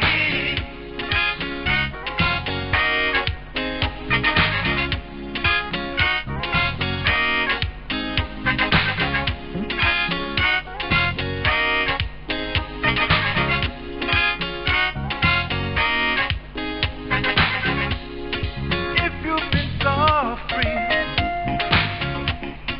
for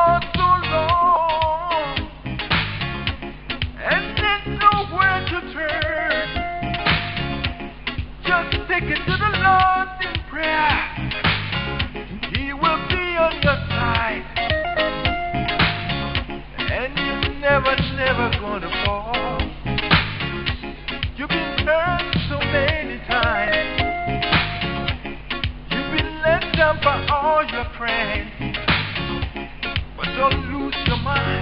Keep trying so hard. Some pretend they love you when you have, but when you down they laugh at you. Don't give up, don't give up, don't give up. As long there is life, there's got to be hope. Whoa, whoa. Keep on trying, forever and ever. Keep on trying, don't give up. Keep on trying, survival. Whoa, whoa. Keep on trying, no matter how hard it may be. Keep on trying, there's no easy way. Keep on trying.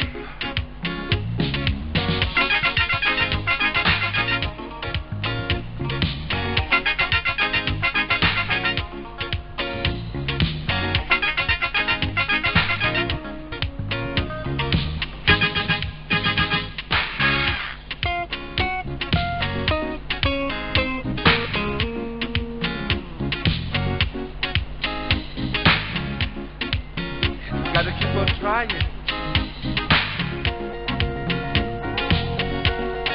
Keep on trying. Keep on trying. Keep on trying. Keep on trying. Keep on trying. Keep on trying.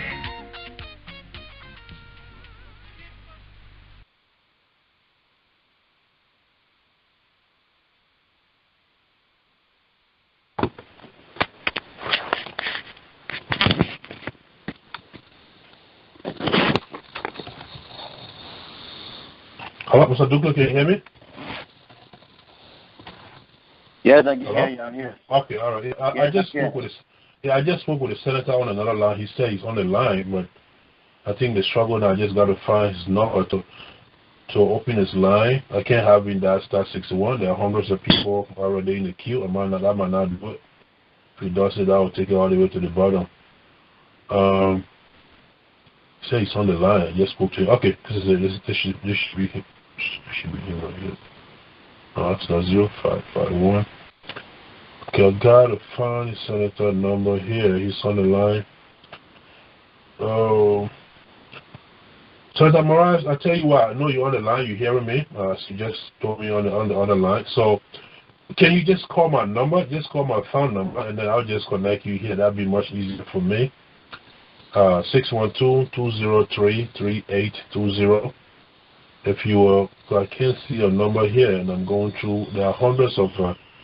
Right now, there's about 671 callers on, and so I can't see your number here. So, if you want to hang out, Senator Morais, call me, and I'll connect you. 612-203-3820. Just come through my line, and that would do the trick. Just if you will, please. Other than that, I could be here for the next. I don't know when I'll find a number. Yeah. So, folks, again, if you're just joining us, and thank you for tuning in. We have the Honorable Senator of Maryland County, Honorable H. Don Morais. Okay, this is him calling me now.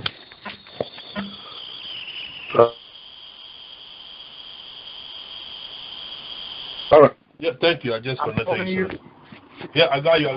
You're back on the ship. Yeah, I just connected you. Can you hear me? Yeah, I can hear you. Thank you. Yeah, thank you. Yeah. So the senator just hung up, called me, and I just connected him to the conference. So that works out fine. So I want to apologize for the break in between the broadcast right there. And Senator, before we went, I don't know when your line dropped. I don't know whether you heard the two last questions.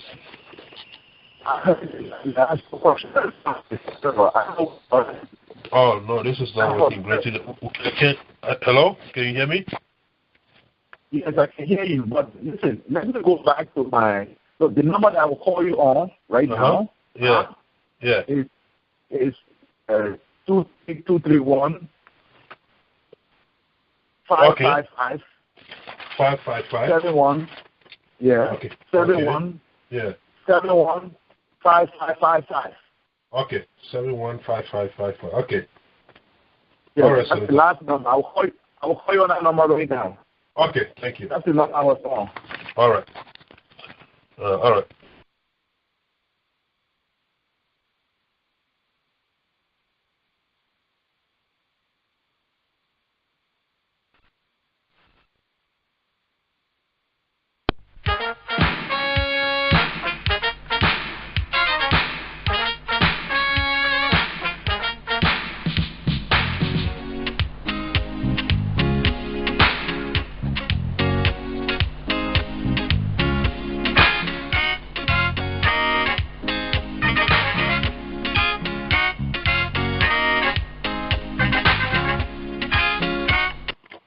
Liberia!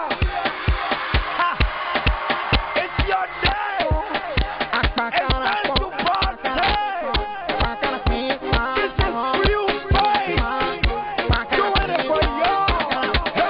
I am proud to be a Liberian, and I don't care what anybody go say. I will jump and sing and shout hooray, 'cause today is our Independence Day. Liberia, we are free. Liberia, Liberia, our day. We are free. Today is our day. Liberia now my country, now my motherland. I'll be where them bomb me. That's why I started the hustling. So if you don't know me, don't judge me. We don't want gunshot, we don't want po-po. All we want is equal rights and peace to make our dough. Hey, Liberia, you and me, Liberia, me and you. Let's live in harmony and peace who prevail. So what is right and good and take our children back to school. Hard work and determination and we will fail. Economically, strategically, physically, we can make a difference automatically. Let's live in unity, all for one and one for all. I am proud to be a Liberian, and I don't care what anybody will say. I will jump and sing and shout hooray. Once again, good afternoon, good evening, and welcome to the Liberian Diaspora Forum weekly talk show. Here comes the Senator.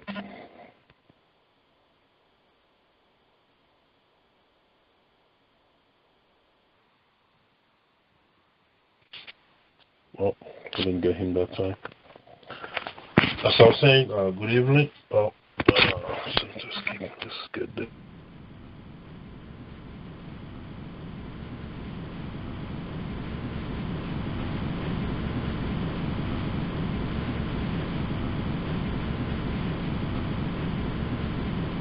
Shout hooray, 'cause today is our Independence Day.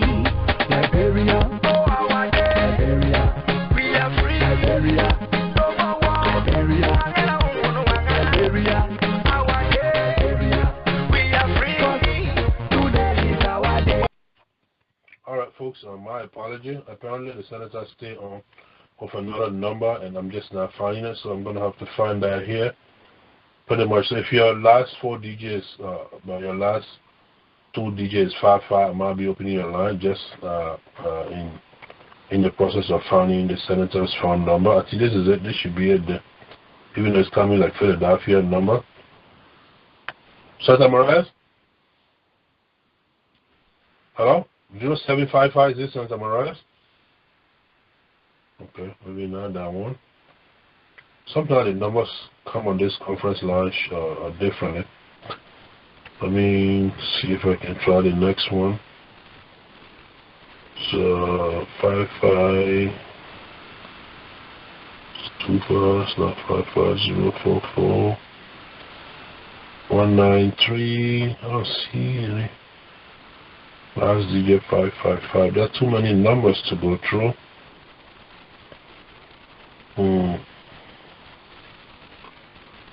And this is where I need my hard time.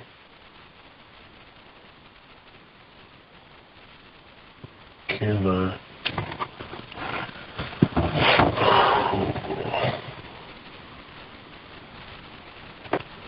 Yes, Senator Morais, I know you're on. You listen to the music you said, so definitely you are on. Okay, let me take a score from here again.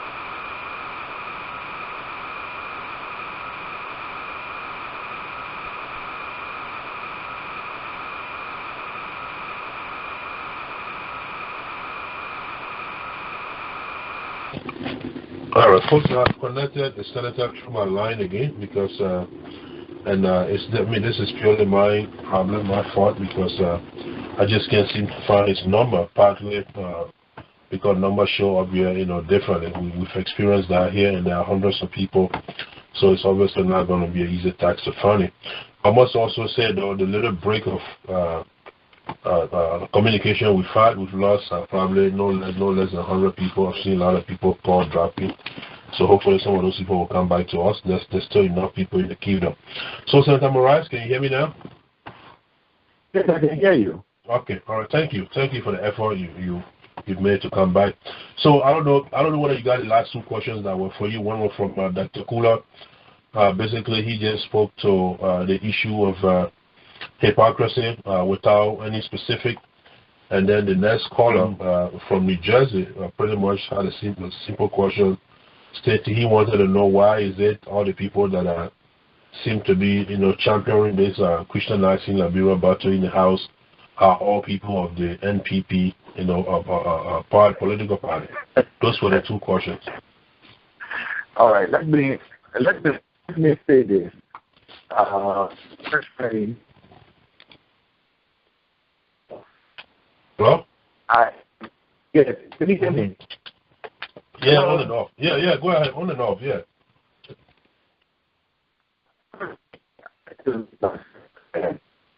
Oh, Lord. Hello? No, hello, Senator Morais. Yes, it's still not good here. I don't know. I think you had a better idea of just coming to the... Are you calling me on the phone that you were using on the conference line? Is that what you're using to call me now? No, I'm already... I've called them because... Okay, I think my apology. I think I'll have to concur with you that it was better that way because I can barely hear you. We're not hearing anything at all. And this debate is so crucial, I think. So I'll wait again. Why don't you come back? Once you come right away, and then away. And then, because when you come down, it should be the last number. I'm waiting for it, yeah. So, folks, please try calling the conference line again. Let's see. Yeah, I'm coming there. Okay, thank you. Mr. Douglas, sorry for the wait.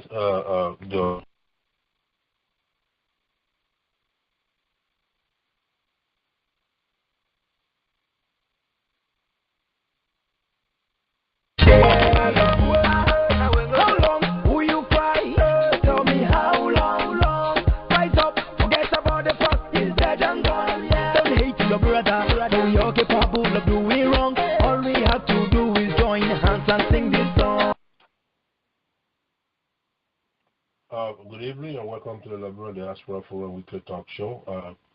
We don't have a whole lot of time left. We've been here well over an hour, and the last 5 or 10 minutes has been communication issue. So, Morais? Yes, I'm here. Oh, so this is you. Well, now you see, you're talking about 077. Your number show up on my screen.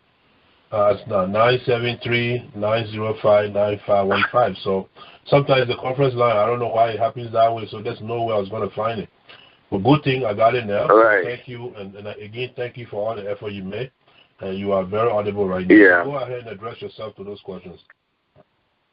Thank you. Let me first thank my colleagues for Liberians there for the questions. The first thing is that this thing has nothing to do with MPP. Again, I hope we stop being judgmental. This is a debate in Liberia, and we hope we can discuss and come to an agreement that will certify all Liberians without calling people names. This is not an NPP debate. All right? The second thing is that, and I want to make this emphatically clear, I keep hearing people saying legislate religion. We are not legislating religion, but rather what is being or what may be legislated are the wishes of the people of Liberia. So let's draw that dichotomy clearly. Because to legislate religion means is to impose faith on people, in people's. That's not what we're doing. And let's get it clear. Nobody is legislating religion, and nobody can legislate religion. What is being discussed are wishes of the Liberian people, and that's what will be legislated. And I hope when we understand what we are legislating or what will be legislated from the people of Liberia, we can understand and discuss this issue better. Because when people continue to say we are legislating religion, they got it wrong. Nobody wants to legislate religion in Liberia. And as a matter of fact, nobody wants a state religion in Liberia. I don't support a state religion. Our people say their way of life, and they think that we should have an identity called Christian nation. Are they right? Are they wrong? We need a dialogue. We need to reach out to them and explain to them clearly what they are saying. Maybe their vote was an innocent vote. The way around it is not condemnation. And for the intelligentsia to come and say, we want to legislate religion, let me just say something. In many countries around the world, and I can name a lot of them, religion is legislated. In the Zambia is a Christian nation, legislated. In Lebanon, legislated. Only a Christian can become a president of Lebanon. Okay. We don't want to see that. We're not legislating religion in Liberia. What we have is a preposition that needs to be legislated or not. And I hope my colleagues can understand, and my brothers can understand that nobody is intending to legislate religion, but perhaps a preposition. Senator Morais, even though you have now addressed yourself to the last two questions, but the examples that you just pointed out, you just named two of the many countries you say you can name out.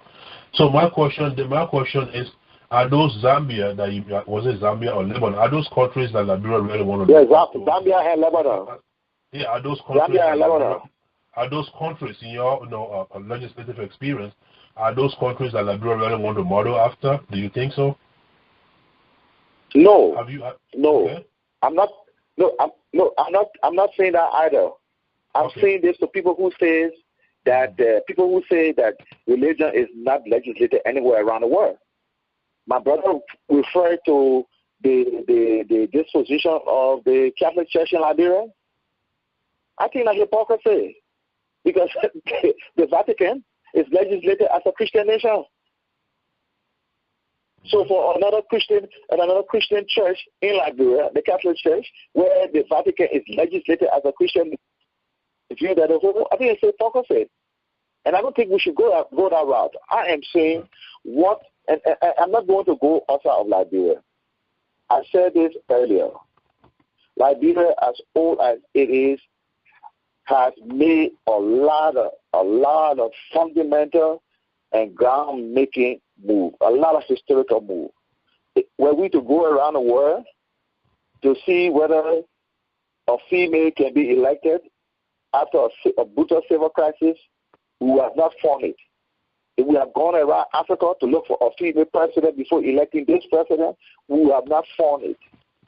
And there's a lot of things Liberia made positive history about. So there's no need to go around the world looking for a model for Liberia. We can discuss this issue as Liberians and find an applicable solution to it. And again, I repeat myself, we are not legislating religion. Okay. All right, you made that point clear. Thank you. So I hate to keep my studio guests sitting too long, tongue-tied. So Douglas, you want to jump in that quick before we return to our callers?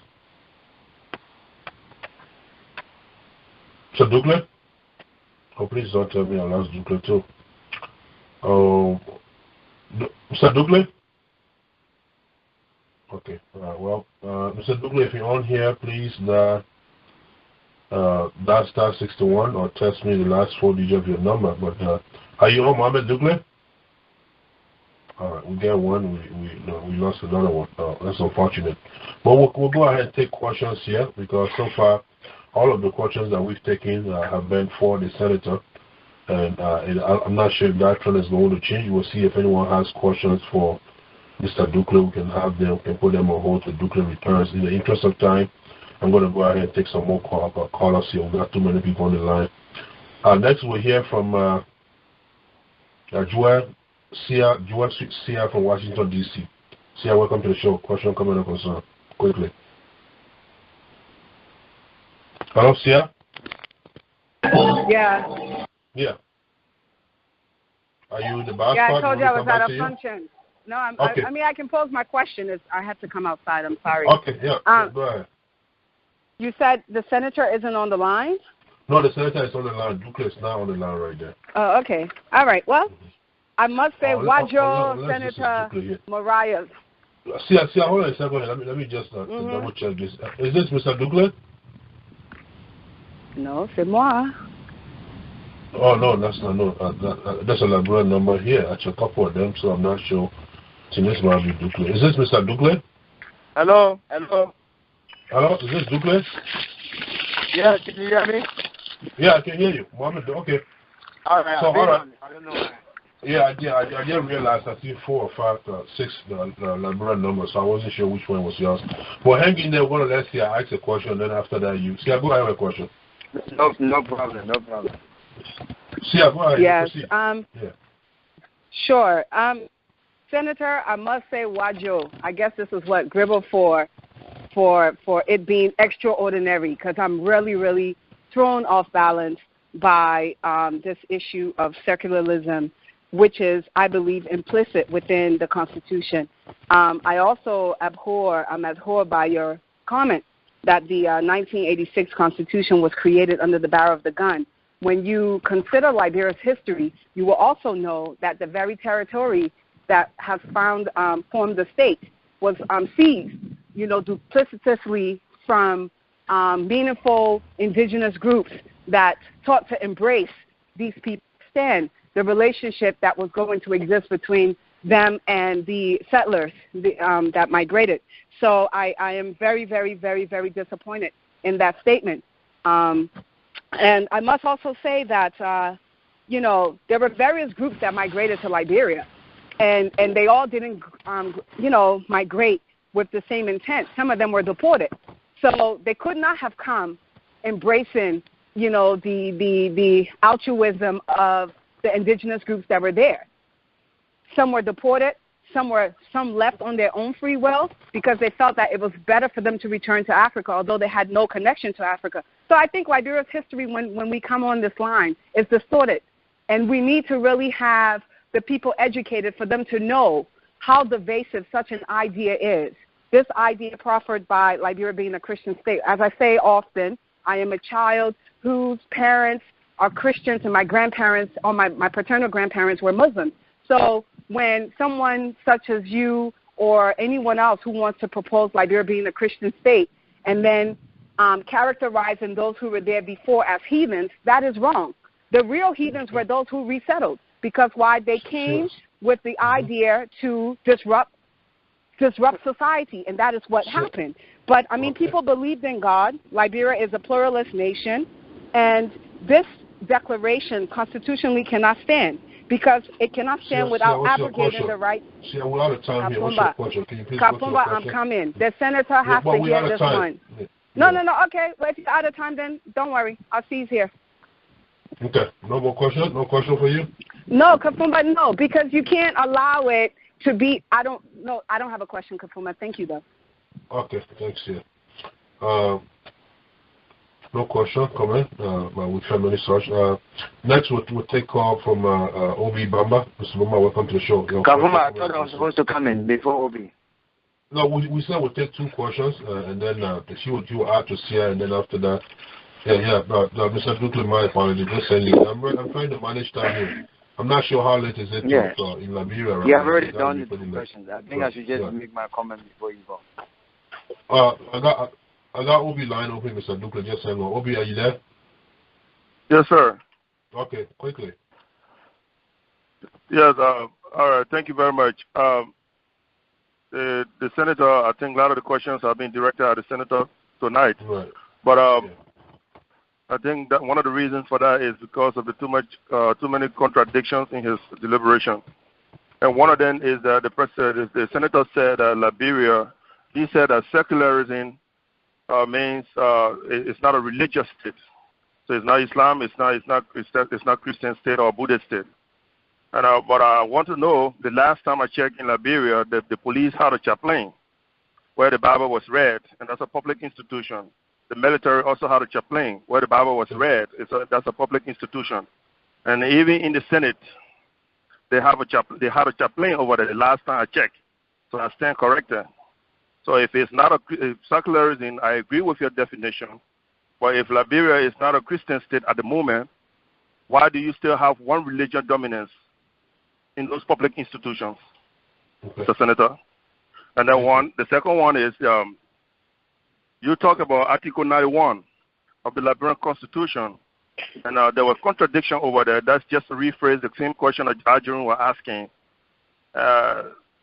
The president sent the proposal to you guys, and then you guys questioned it, and she withdrew it, and then formed her own committee to amend the Constitution or to go through or whatever in Banga. So that would make the whole process illegitimate. So as a elected official, will you vote for an illegitimate process if it was brought to the Senate floor? Thank you. Thank you. Okay. As much as it's tempting to let Dukley break his silence, but these questions are for the senator, so I'll let you come first. Senator Morais? Yep. Great. I heard the couple of interventions here, and absolutely not contradictory. And again, I like to let my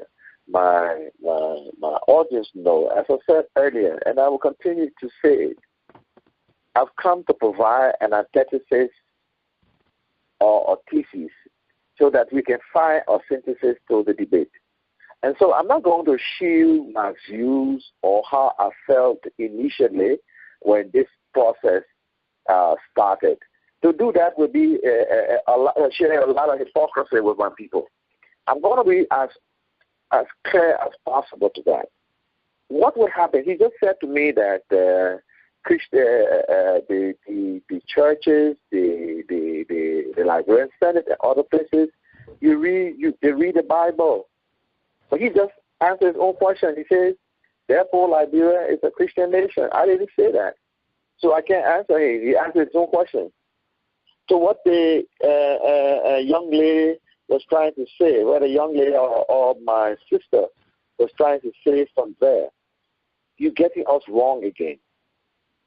We said, and I will repeat, what we are re-echoing, and this is not a contradiction, what we are re-echoing is what has come out of Banga as an elected officer. When you have people assembling under Article 17 of the Constitution of Liberia, we have to listen. And I'm re-echoing and giving support to what proposition they have come. There are so many other propositions that need to be discussed. And it seems that this has overshadowed. Look, we got a proposition where people want to vote for superintendent. I mean, a lot. The question is, do we have an amendment or do you have the rewrite of the Constitution? Let's start being personal on this issue. I understand the passion, because this is about faith that's being brought to bear on this particular proposition. But again, I take rescue in Matthew chapter 10, beginning at verse 26. It says, fear not the one who can kill your flesh. but fear the one who can kill both your flesh and your spirit. So I'm not afraid of all of the questions that have been asked. I don't feel intimidated by them. It strengthened my resolve to go back to my people and say, look, I was on a show, and this is what I'm hearing from other Liberians on the other side of the divide. Can we reconsider this proposition in such a way that it can inculcate their views as well? So I'm strengthened by this dialogue. Okay, Senator, thank you. The Dukla is coming in soon. But the questions, though, like the gentleman who asked question earlier, you see, as you rightly stated, that he almost answered his own question when he made reference to a chaplain being the police in the Senate and a lot of other areas. You regard that as an answer to his question, but I think what he meant was, well, if that is the case, so why, it comes back to a similar question that I gave you earlier. The circular state may mean whatever you define it to be, but if in actuality the presence of God is in every government agencies, ministry, and branches of government, then what's the purpose? That was his question. And then the second part to that was that you referred to the process that led to the proposition we're talking about as being somehow unconstitutional from the beginning, with the president submitted and then going back to form a committee. So his other question was, will you as a sitting senator vote on a process that you feel was not done appropriately, legally? Well, the process of voting will not come to us. Right now, what will happen is that the proposition is supposed to go to the president, and she will intend to send that proposition to the Liberian Senate or to the national legislature. We will intend decide how to approach this matter. Either we go back to our people and ask them for sure, if this is what exactly you meant, is this the kind of proposition you want to see in your referendum? And based on that, I can answer this question. But we're not voting now. We're so far away from voting for a proposition. We're discussing and debating the propositions. Okay. All right. So I'm not going to tell you right now I'm going to vote for or against. Okay. Thank you. Mr. Dukle, my apology for the long wait. You may break your silence, please. All right. Thank you. First of all, Senator Morais, as a Christian, and I don't mean any disrespect to you, I respect you as one of our honorables, but as a Christian, are you really proud of Liberia being called Christian nation, again, given the one disregard for Christian principles or Islamic principles that we see in this nation? And I'm going to repeat, this is a nation where corruption, as the president stated one time, corruption has become a vampire. First, corruption was a public enemy number one. Now it has escalated to being a vampire, meaning you can never fight it. This is a country where you can do anything and get away with it. I can do anything and get a lawyer and pay the lawyer and get away with it, right? And we know the history. We know how things happen here. And people mysteriously vanish, people die, people get, and they get away with it. And these things are unbiblical. This is a country where every man you see married today, almost every man, not every man, almost every man you see married today has some sugar daddy little girl out there, and having sexual intercourse outside of marriage is not in a bad society today. Now, for me as a Muslim, I would be hurt and I would feel ashamed to say that Liberia is a Muslim state or an Islamic state given these things. But you as a Christian, are you proud of being called a Christian nation given all of these things? That's question number one. Number two is, we have to be careful with democracy. And I always say that if democracy is not handled wisely, it could lead to democracy or democracy. And what do I mean? The essence, the outcome of any democratic process must always serve the common interest of the people, regardless of their respective proportional representation.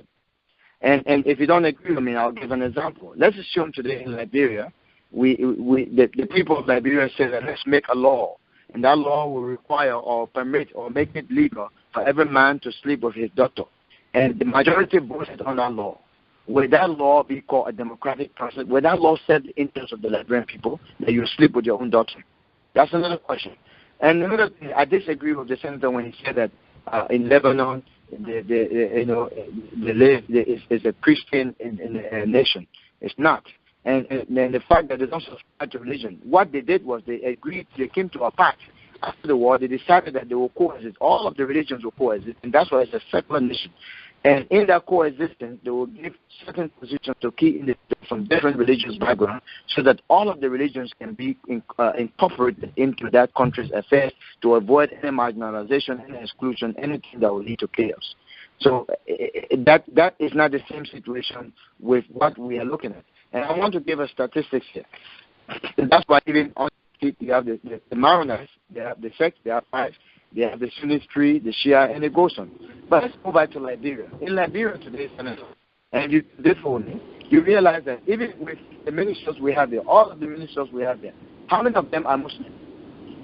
All of the ministers we have there, how many of them are Muslim? Only one Muslim we have.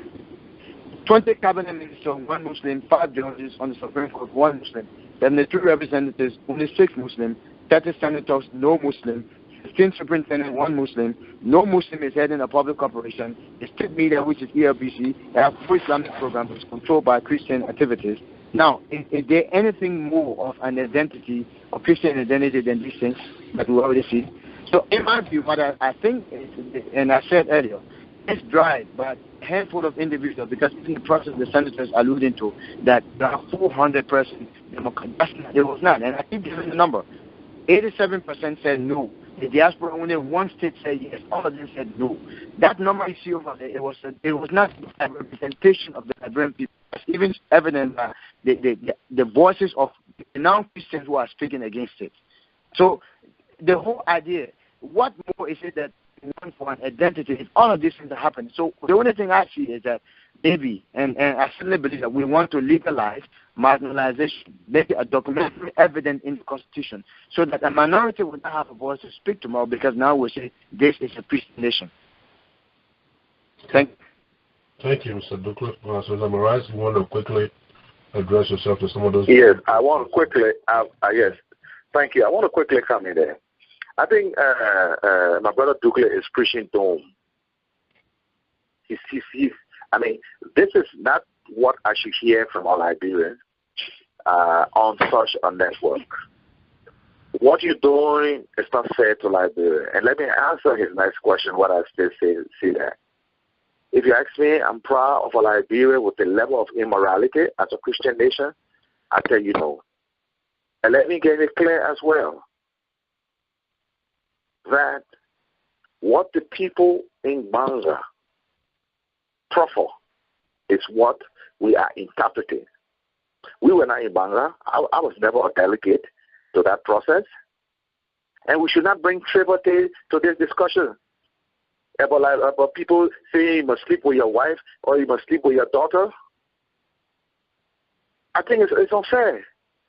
And again, he says he's not being judgmental, but he is. That you will lay the immorality in Liberia to the doorstep of Christians, because Christians, they also profess to be Christian, occupy the position that he's making reference to. It's not fair. No, and this is what we are talking about. In connection with Lebanon. Well, he made reference to. Yes, and let me come back also to the Lebanon issue. Okay. No matter of interpretation he gives to the Lebanese formula that denies, and the reason why I made reference to Lebanon is to debunk the idea that religion cannot be legislated. That's the reason why I brought Lebanon in. I'm not saying the formula of Lebanon can be tried in Liberia. I was stating areas, including the Vatican, including most of the countries in Scandinavia, and most of the Scandinavian countries. They have legislated to an extent Christianity. It's not what I seek for Maryland, for Liberia. And so he shouldn't go there. I was only making reference to our legislation. And again, I will repeat, we do not seek to legislate religion in Liberia. What we may legislate are the views and aspirations of the people of the Republic of Liberia expressed democratically. I'm a democratic element, and I will stand by the democratic process. What if those views of the people that you refer to becomes to legislate religion? You say you will not do that, but yeah, you will do what the people say. What if that's what they say? Some of them. No, yes. I'm speaking. No, I'm speaking where a referendum to be held. Okay. I'm speaking to two contexts. What I mean when I said to you, we're not legislating religion because this is what people think that proposition tends to do. I will not legislate religion. Their views, and their views are many. Their views got to do with dual citizenship. Their views that got to do with electing superintendent. Their views as to the Christian nation, and many other views. They're reducing the tenure of the president, reducing the tenure of what they call it, of the legislators. There are a lot of views that they've expressed in the form for proposition. What I said, and I will repeat, right now it's still a proposition that has to go to the president before coming to us as legislators. And when they arrive to us as legislators, we can decide to validate what we receive by going back to the people, explaining to them the intricacies of some of their propositions and whether they still want it to appear in the form of a referendum before I can cast a vote. Okay. Right now, the propositions are extremely raw. And so we should not go to it with this kind of approach that we're going to it. We should be able now to look at all the propositions and see how we can refine those propositions. Since they are coming from our people, perhaps they don't understand why they are voting for certain things. It is our responsibility as an intelligence to be able to discuss it with them. All right? And please forgive me. When I speak like this, I'm not agitated. I just being pushed on, to add more emphasis to what I'm saying. All right, so I'm not agitated. Okay, Senator. I think we're going to do 30 minutes from more, and then we can call it a night because trust me. Yes, please. Right. Right. So in 30 minutes. Yeah. Yeah, I've been on more than 2 hours now, so that's what maybe we can just prepare these 15 minutes. Yeah. Right. So we'll do another 30 minutes, and then we'll let you off to your family, Senator. Thank you. I have always said that I don't care who says what. When it comes to engaging our officials, you folks are some of the best around the world and I mean that with all my heart. I mean, where in the world you will find a lawmaker, a senator, or a sitting representative on a holiday, Sunday, when it's supposed to be, having family time, this late hours in Liberia, yet on the line discussing Liberia. I don't think you get paid beyond your office time. So we are honored. We are thrilled. Thank you. And we'll let you off here sooner than you think. Mr. Dukley, I know you want to talk, but I'm not. We'll just leave it there. Let's accommodate a few callers here. No, let's go. Let's go. From there. Yeah. So, right. So next, let's go. Yeah, next we'll hear from 4029. Your name, where you calling from, question, comment, or concern, and please specify who they are directed to. Senator Morais. Okay. Yes. Thank you. My name is Macaulay Wule, and I call from Minnesota. Okay. Welcome to the Yes. Let me, say this. Let all of us exercise restraint and allow the process, because this we should also understand that our guest, for example, Brother Dukley and the Honorable Senator, they are in two different capacities. So the way that we speak to these issues will be different. The senator is speaking the way he's speaking because he is a senator. I'm a Christian, and honestly speaking, I don't support the issue of us or making Liberia a Christian nation, because for me, I don't see what good or what difference it brings to the religion of the Christian religion. Okay, I think what is matter is how I live my life as a Christian. I also have my brothers and sisters who are equally Muslims. I'm talking about biological brothers and sisters. And we have existed in Liberia, we have lived happily, and I don't think religion should be any issue to Liberia. So, but I don't want people to get emotional and start to look at other people ugly because they fall or they are against or because of where they are seated. Our seated senator will always go by the process, and so when you have referendum, like he put it. I worked with the national legislature for several years, and I know when you are in that seat, there are ways that you have to speak to a certain issue, and that's the way he's doing. So I feel that people should be fair to our guests and let us just discuss these things in the most respectable manner and find a way forward. That's just my comment.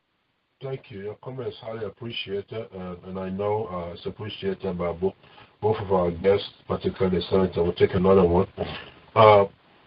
1666 666, the last 4 digits, 1666. Your name, where you calling from? Your question, comment, or concern for our studio guest. Please keep it brief. Hello. Hello. Yeah, my name is Abraham Donzo, calling from Maryland. Okay, welcome to the show. Thank you very much, Kafumba. Let me say thank you to your guests, Honorable Morais and Kafumba Dukle. No, Mohammed Dukle. Yeah, Honorable Dukle as well. Okay, thank you. My question is directed to Honorable Morais. Okay. Okay. What is baffling to me in this whole debate is the simple fact that what really the proponents of this proposal of a Christian state or nation want, I perceive it personally.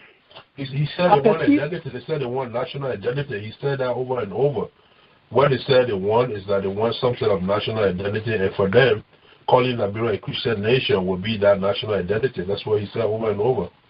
Okay, can I comment in that light on national identity? So, I perceive the notion to mean that a Christian Liberian nation or state will mean while establishing what must be established, it does not leave room for other ideas. As a Muslim, I would think that it will not leave room for Muslim ideas. This, of course, can have many effects from dialogue to chaos. For a fact, nobody can deny that Liberia as a secular nation has more advantages. And as a Christian state has perhaps major disadvantages. So a Christian Liberia, in my opinion, is a mere collection of head case, and we should all join hands to defeat this idea. Even the very proponents do not understand the idea of this proposal. As a Muslim, I see this advocacy as a threat to me, where there will be no room for my idea in Liberia. So let me use this time to remind those who are making this proposal from the biblical perspective. The book of Romans chapter 16 verse 17 to 18 says, I appeal to you, brothers, to watch out for those who cause divisions and create obstacles contrary to the doctrine that you have been taught. Avoid them. For such persons do not serve our Lord Christ, but their own appetite. Okay.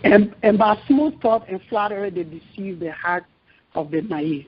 Thank you very much. Thank you. Thank you. Senator Morais, Mr. Dukle came on to that. I'm sure that was not a question either, but there are certainly comments that are worth commenting on. But in the interest of time, let me add a few more to that, a few more callers to that, and then when you take the floor, you can address them a little bit. 5599, your name, where you calling from, your question, comment, or concern. Hello, 5599. Hello. Yeah, hello. Who's this? Hello, 5599. What's your name? Hello, 5599. Are you there? Yeah, I'm here. Yeah, your name, where you calling from? Question, comment, or concern, quickly. This is Kromah calling from Atlanta, Georgia. Okay, welcome to the show. Yeah, thank you very much for the efforts for bringing all this discussion together. Okay. My question is actually for the senator. Okay. What is the reason of Liberia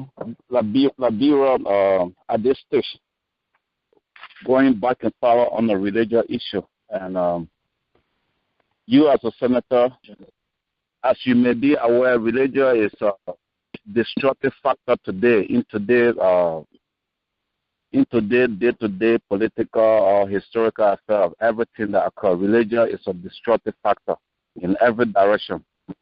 whether it's Christianity or Islam. So what would be your reason or your advice to your constituencies that you are representing? Okay. And my second question would be what is the current reality as regard Liberia religion existing, and what does the common man in Liberia will gain from this whole Christian issue or Islamic issue in Liberia? What is the main factor a common man get to gain there? Okay, thank you. Well, John, I'll let you, Honorable Senator, Mr. Duque, I'll let you guys jump in. Senator Morais, as much as I like to have Duque start, you always that's because all the questions are directed at you for some reason. So I understand that. I know. You know why? No. You know why? No, sir. I've done a statistics of the callers on your show tonight. Mm-hmm. I think about 75 to 80% are all Muslims, and definitely. I mean, I've been doing statistics. I mean, definitely, and I'm not surprised that I would do the same thing to defend my religion. The statistic that I have taken here, Senator, is that 75 to 80% of my callers are firstly Liberian, and most of them are Christian, but Christian who have Muslim background. That's what it seems like to me. From Mr. Jackson to IJ. So that's they said they have Muslim backgrounds, right? But they are Christian today. That's my statistic, yeah. So, Kafumba, it means you agree with me that they have Islamic background. But I don't hold it against. Yes, but I don't hold it against them. Okay. I want to say to you why the questions are to me, because these are people who rightfully should defend their religion if they see their religion has been marginalized. So the question will come to me. What about church I'm the last Christian. No, but I'm the last. Church leaders in Liberia have also spoken. Again, Kafumba. Right. Again, Kafumba, I said something earlier, and I will repeat myself. Okay. I will, according to my religion and faith, I will judge nobody. Okay. I could speak to what I hear from the so-called Christian leaders you make a reference to. Okay. You understand? What they say in the daylight and what they say in the dark. What they encourage their people to do, why they come in the front and say those things for public consumption. I'm very aware, but I will not judge anybody on that. I'm a politician, and I will exercise the democratic space available to me. Okay? Now, I can tell you also that we also have complaint in the Liberian Senate from couple of senators that the Council of Bishops, a group not too close to the Liberian Council of Churches, have said to senators and other representatives that if they continue to speak the way they're speaking, they will ensure that 2017 they are not voted back into office. And we try to dispel that and say to those brothers, we will not permit this to happen because we need not threaten anybody because of the way they feel and the way they believe. Okay? The last person also asked, what will be my advice to my constituency? I will repeat myself. When this proposition comes to me, I will go back to my people and explain to them what I've heard from all sides of the divide on this issue. Explain to them perhaps they are making an innocent judgment. And explain to them exactly what it means if we go where they say they want to go. Perhaps they could have a second thought. But as it stands, I will hold to the democratic values that they have espoused and ensure that I give them an ear. Because again, I will repeat, under Article 17 of our Constitution, they have the right to assemble and petition the legislators And what I see is happening, they are petitioning the legislators. And when they petition the legislators will investigate or inform them as to what the danger of the petition. For example, if people from my constituency in Maryland get up one day and come to say they want to close the university, the Tottenham University, that would be the petition. But I would have to go back to them and tell them, hey, you sure you want to close the Kromah University? This would happen if you close the university. And perhaps they could rethink it. But to stay on the hot stop and tell them, say, you're wrong. I won't listen to you. It's suicidal, extremely and politically suicidal for me as the legislator. So the guy who came up with it right, I'm speaking to you tonight as a representative from a lot of constituencies. They for, they against, the major people. And until we can find an amicable solution to this problem, to express as to what I will vote for or against, will be wrong for me to do. So I'm listening.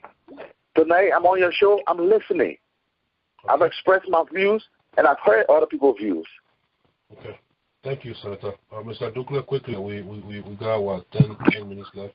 10 or 15 minutes left. Okay. Thank you. Again, let me just say here, Senator Morais, if I'm right, I'm from Maryland County, represents Maryland County as a senator. And Maryland County totally, 100% voted no to this proposition. That's one. Number two,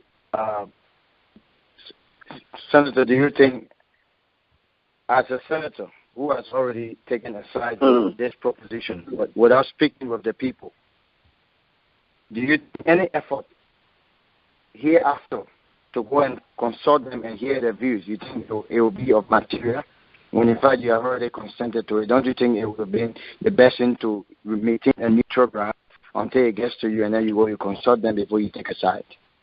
Those are just two things I just want to bring to his attention. Thank you, Mr. Dukla. Okay, let me answer the question quickly. In a democracy, you will not get everybody voting for the same thing. But when the majority carry it, it becomes the view of everybody. In the national legislature, there are issues that come on the floor. I will vote against it. But when majority of the other senators vote for, I become a part of it. So let's put it this way. Let's stop going to what the people of Maryland County allegedly have said or allegedly have not said. The question again to all of us. So who represented Maryland in Banga to have voted the way they voted? My question to myself and to Marylanders, did you vote for or against those that were selected by the CRFC, which is the Constitutional Review Committee, and selected the individuals to go there? They represented Maryland County. Okay. So I will have to go back to them. What I'm hearing coming out of Banga is what, as a democratic element, I'm re-echoing. Okay. Thank you. Kafumba. Yeah, Mr. Dukla, no, Mr. Dukla, just one minute, bringing one information. Mr. Dukla, no, I'm going to take another call, and then you can address it when you come back from our time. It's from Omer. No, Mr. Dukla, please hold on. 9095, your name, where you calling from, question, comment, and concern. Please keep it brief, very brief. 9095, are you there? Kamati, dear? Kamati, are you there? All right, I'll take it. Kamati, I'm here. Can you hear me? Okay, quickly, yeah. Where are you calling from, Kamati, dear? Thank you very much, Kamati, dear. Thank you, Mr. Senator. I want to first of all... Kamati, where are you calling from? I'm calling from Minnesota, T-Rural Falls. Okay, thank you. Go ahead quickly. Yeah, thank you very much. For disclaimer, I'm Kamati Dian, okay? I came from both a Christian and a Muslim background. That's what I said. Let me give that disclaimer first before I start to speak. Okay. I want to thank you, first of all, Mr. Senator, for taking a bold step to be on this program and take our questions and listen to our proposition.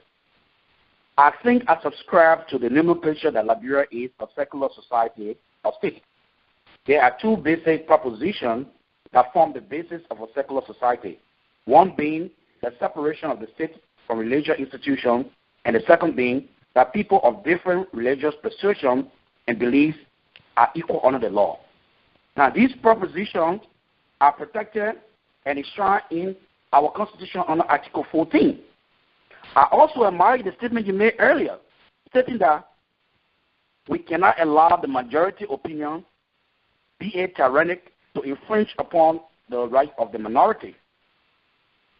Now, if that is so, my question is this.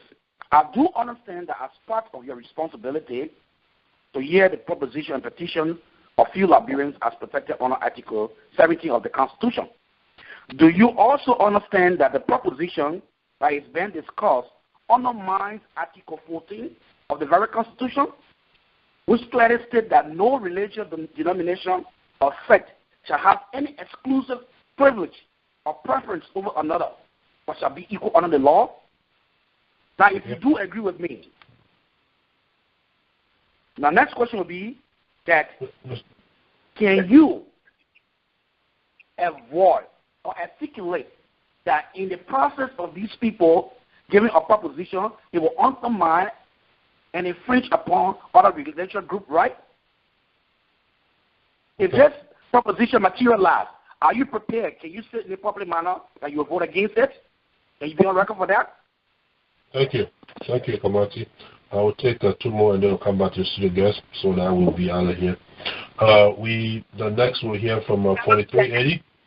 4380. Your name, where you calling from? Question, comment, or concern? 4380. Thank you very much.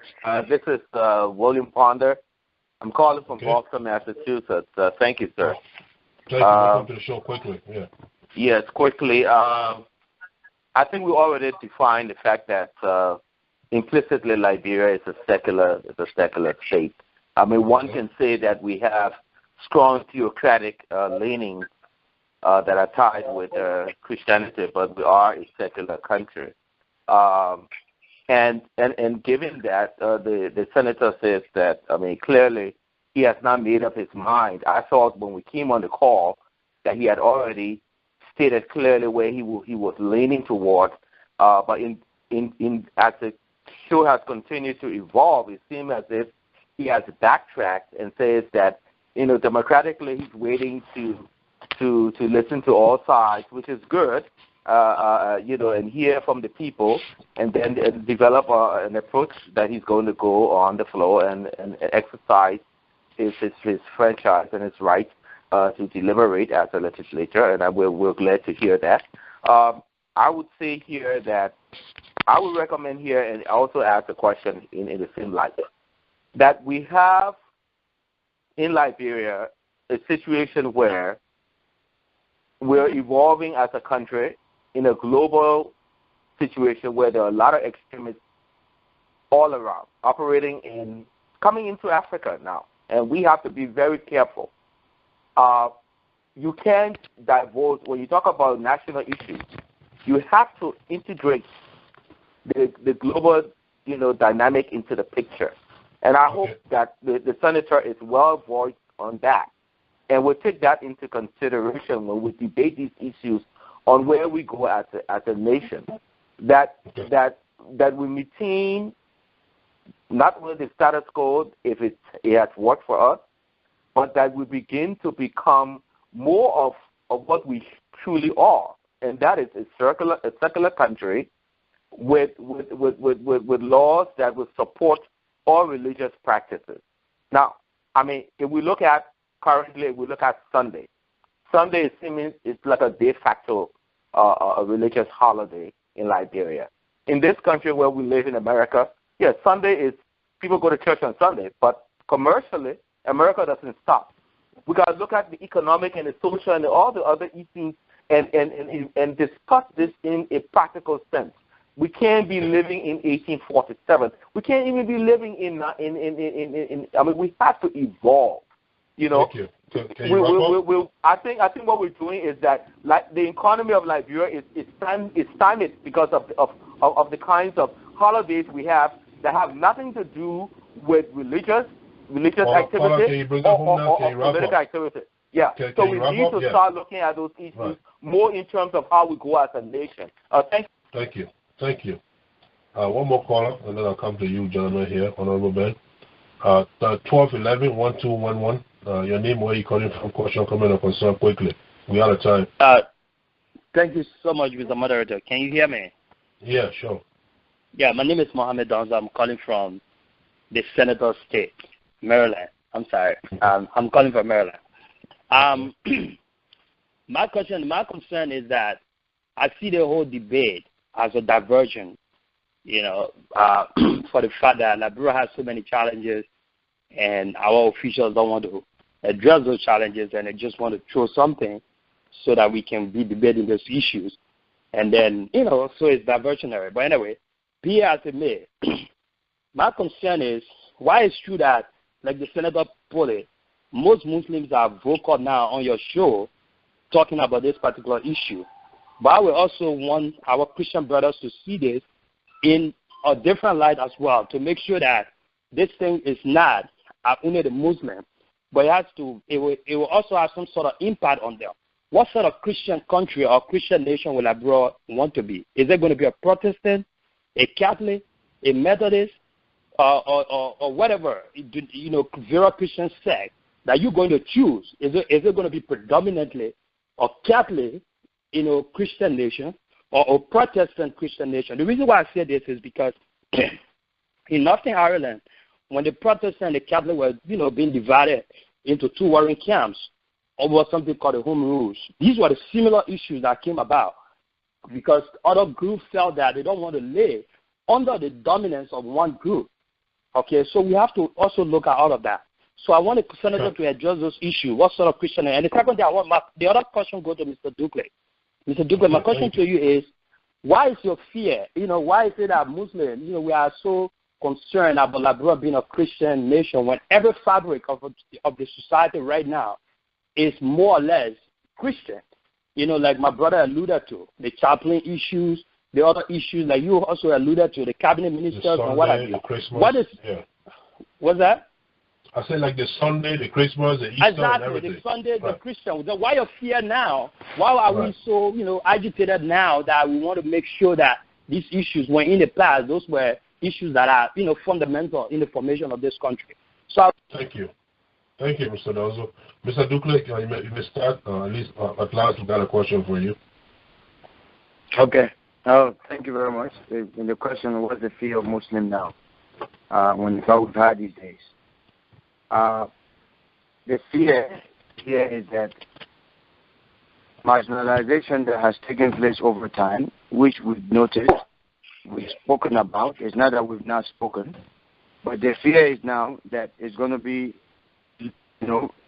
written clearly in a law that's supposed to protect our interests as a holistic body.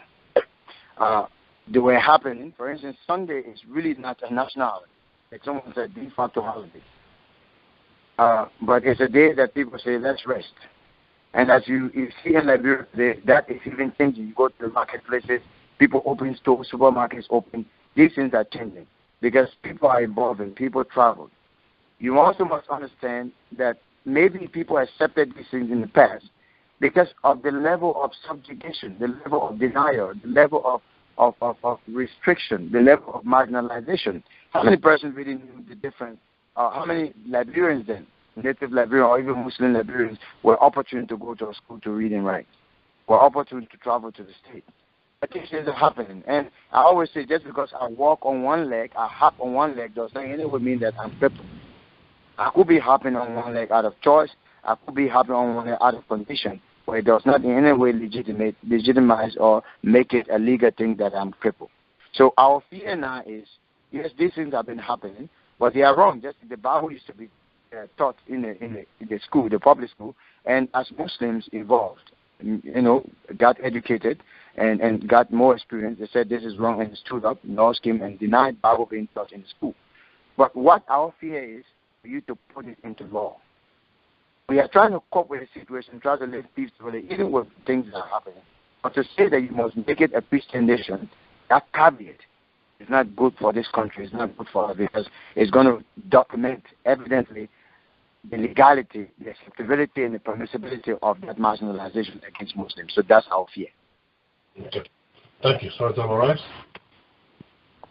Yes, let me jump in and just throw two questions out. And I don't need an answer. But the question is, if the people of Liberia, after all of the debate, come again to us and they express their wish to become a Christian nation, what else can we do? It's just a hypothetical question. I'm sure in this democratic space, there will be nothing much that we can do. Just as we exercise that same democratic value in 1986 to validate the Constitution that we all speak to today. And it today has become the governing tool of the Republic of Liberia, will be compelled to submit. But let me also inform my dear brother that I did not backtrack, except he didn't hear me well, except he came with a fixed mind. I said, and I will repeat, in a democratic space where Article 17 of the Constitution of Liberia provides that our people can assemble and petition the legislators, I will always listen to what they have to say. But while listening, I will be able to have my input. So the first thing I'm doing is to first accept the fact that under the Constitution, they are exercising that democratic will. The next thing I would like to say here, that when Article 91 is invoked, and Article 91 gives rise to the amendment of the Constitution, and when an article is being amended by Article 91, its amendment takes precedence. It doesn't become illegal any longer. So I wish that we start this illegality thing that we are talking about. What is important here is what I have emphasized over and over again, that we do not intend to legislate religion here. And nobody will get me or ambush me on this particular show to come and tell you where I will vote or where I will not vote. I will take all of what I hear tonight and I go back to my people, because you all are Liberians. You didn't have to vote for me to represent you. I'll take your message back to our people. When it comes to us, and we'll go back to them to say, hey, this is what you voted for in Banga. How many of you voted for it? Did they constitute your views at that particular point in time? We will also tell them what we have heard. So let's forget about trying to ambush into me answering questions or giving a commitment to something that I don't stand for or something that I have not said. On this note, right. Yeah. On this note, Kafumba, and yes, but you know, I'm a politician now. I won't be about the ambush. Yeah, I know. So, Senator Morais, Mr. Ducle, this is the plan I have just come over to get you out of here now, and I mean now. So I'm just going to take 6 more callers. Last 6 callers. Hopefully they'll keep it brief, and then feel free. Wow. Feel free. Well, you know, right now the total number of callers on the line, Senator Morais, is 719 callers. That's because we lost some. Oh, okay. Yeah. So. You know, and okay. I apologize. Yeah, but I apologize. I'm beginning to worry already. I don't know the next time when I reach out to you whether you. We are the people's representatives, so I will accept. We take the next 6 calls. Right. So we'll take the six more questions from the callers here, and then and as I said, feel free when you come to address those. You can address those and go straight into a closing remark for the night, and then we can all call it a night. I think Mr. Ducle line just dropped. Mr. Ducle? Mr. Ducle? Okay, I just saw his line drop. Anyway, so I'm going to go ahead. I'm not going to wait. Ducle will make a quick comeback. We've done that a few times tonight. So we'll take the first of the 6 callers, including a few follow-up callers here. I see RJ room number back up, I see CR number back up, but let's hear some first-time callers, and then I'll come back to include some of these few follow-up callers here. Let's see who this is. 9533-9533. Your name, where you calling from, question, comment, or concern. Please keep it brief. One question will be even better. Thank you, Kafumba. Thank you, Kafumba. My name is Liki Kumala. I'm calling from Pennsylvania. And my comment will be going directly to the Honorable Senator. I don't have a question for you. I'm satisfied with you with regard to all the things you said. Okay. What I want to say to you is Liberia sends information. I think they have been imitating almost everything from the United States.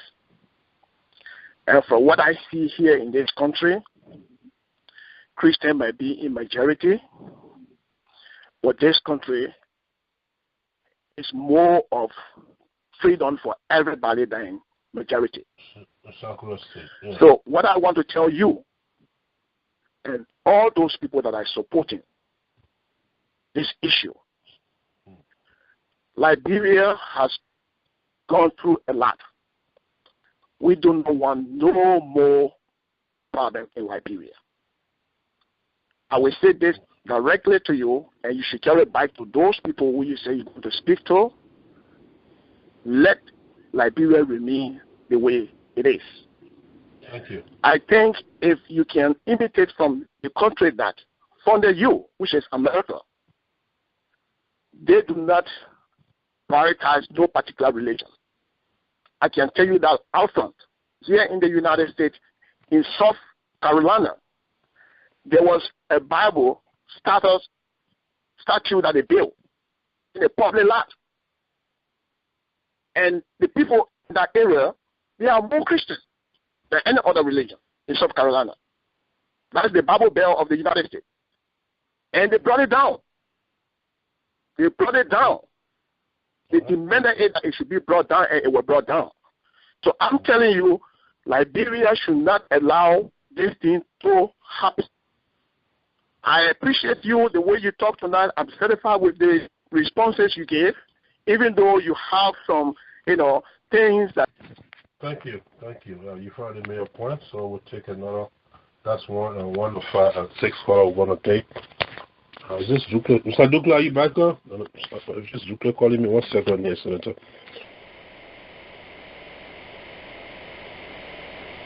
Konaki here. So, Mr. Dukla, Konaki here soon here. We're almost to the end here. Dukla is back on the line. I just connected him. So, we just heard from Mr. Komara in Philadelphia, so we'll take 5 more in addition, and then we'll call it a night. Senator Morais, I can't believe that since we've been here, no one, not a single caller, or maybe one person, if I'm not mistaken, question you about the issue of dual citizenship, something that is on the minds of every diaspora Liberian. So that question hasn't come up at all. So I hope in your closing remark, you can kind of update us as to where we stand on that issue. 3878, your name, where you calling from, question, comment, or concern. 3878. Yes, my name is Stanisel, and thanks for the time. I'm calling from Virginia Beach, Virginia, and welcome. So I didn't get your name. What's your name again? My name is Stanley Sewell. Yeah, calling from Virginia Beach, Virginia, and thank you, Mr. Senator, and welcome to the show, and also Honorable Dukla as well. I have a question, and my question and a concern, I'm going to be very brief, is that the Honorable Dukla kept referring to some survey or some statistic or something that they have which had to do with speak of majority. I want to know whether he's because if he is alluding that this is what the majority of Liberians are saying in reference to the proposition that they oppose it, and because the majority are saying that, so that it should be listened to. Why is he also not trying to allude to the fact that there was 400, whatever, 300 Liberians, which they have the constitutional right to petition the government. So whether it's 300 or 400 or Liberians are assembled and decide this is what they want to do. Why is the fear of allowing the process to go on? I mean, what we are talking about is the process to go on. And if at the end of the day, I think, so I'll send you a text, if at the end of the day, the majority through the legislature agree that this is the path to go, that doesn't put an end to the process. Those that are opposed can still continue to address the issue that is so dear to them. So my question to Mr. Ducle is, why is the fear of not allowing the person to go, like he alluding to the majority? If majorities, for example, are saying or will say this is what they want through the referendum, why not allow the process to go on? Thank you.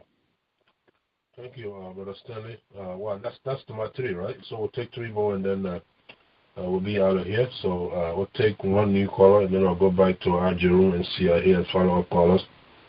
And then unfortunately we just can't get to everybody. That's always the case. So I feel bad, but everything must come to an end.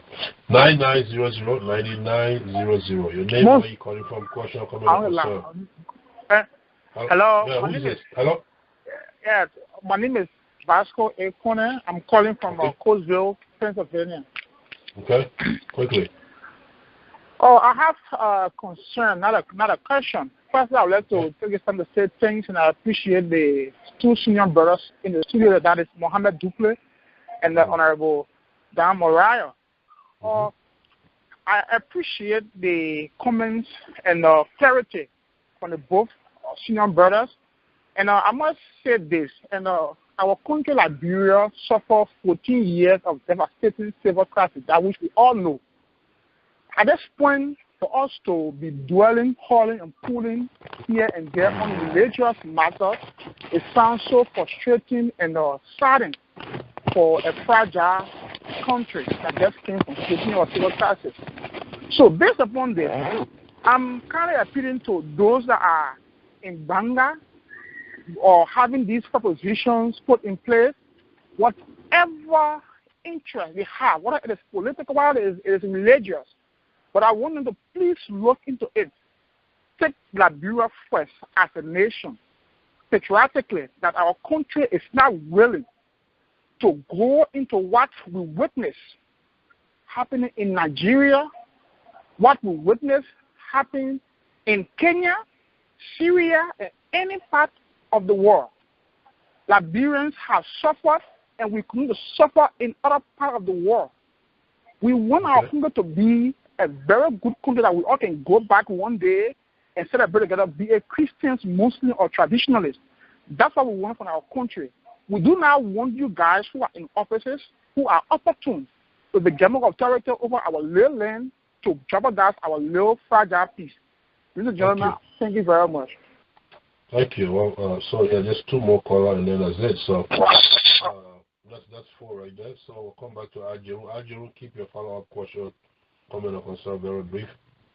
So we can get I'm Kafumba. Yeah. Okay, thank you very much. Look, this is the issue. I want to make it clear that Dan should understand. Firstly, he's wrong in his analysis to think that most of the callers that are calling are either Muslims or from Muslim background. He's wrong. He's dead wrong on that. This issue is sensitive. It's about our country. It's not about people trying to score some political points or trying to put some placards on their head and profess that they love Jesus and they're willing to die for Jesus than anybody else. This thing is wrong. Let them understand that the whole premise upon which this whole idea was created was fundamentally flawed. He cannot claim to say he respects democracy. He will say whatever people say when that which was not done from the beginning rightly, it was done wrong. He cannot. He should not be defending it. And the next thing is, then on this program, actually, I gave him the prize for coming up. But he's not even one of the people who are proposing it. They cannot even defend the whole idea. He does not understand the details of what a Christian nation will be and what the criteria and the workings of a Christian nation. So why did we even have Ben on this program when he's not even one of those who crafted who is well equipped to defend the idea. He just diluted it. And let me tell you this. Dan is in a glass house. He's afraid to throw stones. When Dan begin to say, I don't want to judge because the Bible says don't judge, hell no. The very Bible says when you remain mute in the event where injustice is being created, you are an accomplice. Dan knows that. So this whole idea of this whole Christian nation is grossly flawed, is detrimental to the peace and stability of our country. And Dan should not say that Dukley was judgmental, because Dukley illustrated very clearly the ills of our society. Dan has been more judgmental by firstly debating the ideas of people who coming up against him, saying that this is not correct. Dan has been more judgmental by using adjectives that were very unclear. So, in closing, Liberia must move forward. Dan must understand that this nation belongs to all of us, and as an enlightened legislator, he needs to. Who is this guy? Who's the guy calling? Who is he talking to? Mr. Moderator? Senator Morais. I think the young man is not being civil. I don't know who he's calling Dan. I don't even know him. He must not pretend like he knows me. I don't even know him. Okay. He's getting me civil, huh? Oh, yeah, that's right. Mr. Chidi, he's speaking to a legislator from Liberia. That is true. So we're not having a social discussion. Right. Thank you. Are you done here? Are you out? Kafumba, are you hearing me? Yeah, you. Yeah, okay. I got interrupted. Look. Quickly here, he has, let's fix it. He's a sitting senator, and so he is Honorable Dan Morais. So unless you know him previously as a friend, I do concur with him on that. So, but you want to wrap up quick so we can take our last. No, sure, Kafumba. Honorable Dan Morais, and you see, and that's the whole thing that continues to bedevil our country. This whole idea of nomenclature and all that. Look, I'm talking about my people. I'm talking about titles. What does the title benefit the people? If I call you Dan, Honorable Dan, if the man does not want to give my respect, I don't have to be on your show. No. Senator Morais. We'll be having a beautiful conversation. Right. Yeah. So, yeah, we'll be having a beautiful conversation. Okay. Let's keep it civil. And stop being personal. Right. We are at the end now, so and I commend you for being patient. So Ajiru has made his point. So now we'll take the very last caller for the night. And yeah, I say that deliberately. We're still hundreds of you here, but we could be here, so we're not going to do that, unfortunately. We'll go back to Sia in Washington, D.C. U.S. Sia, welcome back to the show. Your follow-up question coming up also. Quickly, Sia. Sia, are you there? Hello, Sia? DC? Okay, she's not. She must not be there. Sia? For the last time?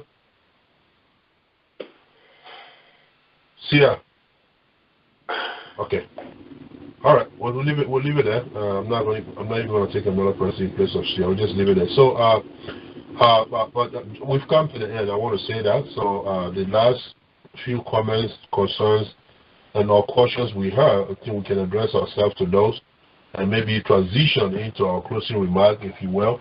And at this point, Mr. Dukley, you want to go first? Yeah, no problem. Again, thank you. The question was, why is it that I'm ignoring the numbers that came from the Constitutional Review Committee, the convention? First of all, before such ideology, any ideology or proposition can get into to get to the Constitutional Review Committee or convention for it to be voted upon, it must go through stages. You understand? It must pass through stages. This thing did not even pass the litmus test. That's the first thing I'm saying. It never should have appeared. This Senator Morais, I'm glad he said he was not there. And the news carried the story. But it seems like we want to turn blind eyes because people have different intentions. There was a time where Reverend Dambolo, Gloria Moses Scott, and this is evident. They all know about it. And it led to some protest even by the Muslim community, where they had a secret meeting, and these things never should have appeared. There were 9 propositions. The first set of documents that were given out, 9 propositions, those are the propositions that should have been deliberated. And it's going to be the next set of discussion over time for the pastor. So what my disagreement is, for such a proposition that had the lowest of all the propositions that were disapproved, this proposition of Liberia being, a Christian state, of all the propositions that were approved, this proposition of Liberia being a Christian nation had the lowest approval of all the propositions. Why did it even appear? It didn't pass the litmus test. It never should have appeared. It never. They jumped over proposition whose approval rating were way higher than this one, and they left those out and brought this out. That's my concern.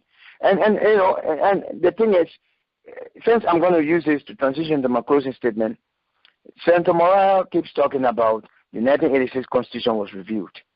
It was revised, but it did not take out the right for religious freedom. What it in fact did was it created more protection for Christian sects, because in that 1847, it said no set of Christians shall have exclusive privilege over any other sect. Now, mind you, we have Islamic sects, we have Buddhist sects, we could have Judaist sects, we could have traditional sects. So if you were to leave that constitution as such, sound-minded people thought that you would have left a room, a Pandora's box open for some set of Christians, Muslims to come tomorrow and say it did not restrict, or it wouldn't say that Christians cannot have exclusive privilege. And that's why they say religious.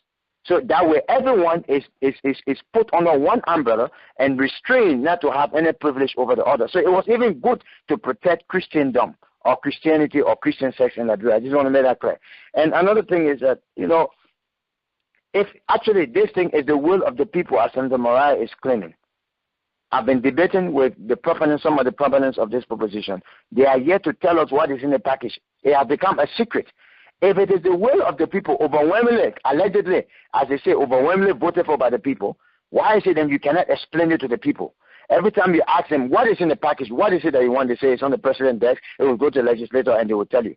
You say the will of the people, something that they voted for, and it becomes a secret to them. And this is just to tell you, the ideology of making Liberia a Christian state is an ideology of few individuals with false claim to Christianity, and they are very diabolical. It is out of greed, selfishness, corruption, and their own selfish desires. It's not the will of the Liberian people. It's not the will of the Liberian Christians, and I want to establish that here. Again, I really want to thank you for this opportunity. I want to thank Senator Morais for this conversation and the Liberians for listening. Thank you. Thank you, Mr. Ducle. Senator Morais, before you begin your remark, addressing the cautions and comments that were made, and your closing remark as well, I do want to apologize to you if you felt offended. I know I gave you my an absolute guarantee that we'll do the best we can to keep it safer, and you will agree with me that for the most part, this show has been safer tonight. I have not heard one thing at all that was, completely out of norms, and so, but again, sometimes people get offended for other things that you may perceive differently. So my sincere apology, and I did not bring you to the show to, subject you to any ridicule. So that's not my intention. Many other sitting policy makers have been here before you, including the Speaker of the House, who was here 2 weeks ago, and promised to come back anytime I want him to. Senator Community B, who said Joy Howard Taylor, that you're working with, has been on this show twice, never felt disrespected. So I just wanted to point that out. Senator Morais, welcome back to the show. Excuse me. Thank you very much. And Kafumba, I considered that outburst as an isolated one, and I don't think it really moved me. I just wanted my fellow Liberian to understand that if he doesn't show respect for his elected leaders, you don't expect outsiders.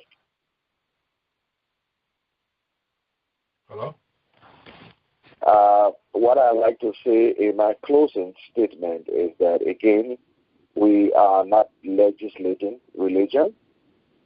Hello? Are you there? Yeah, hello? Yeah, go ahead. Yeah, we are. Yeah.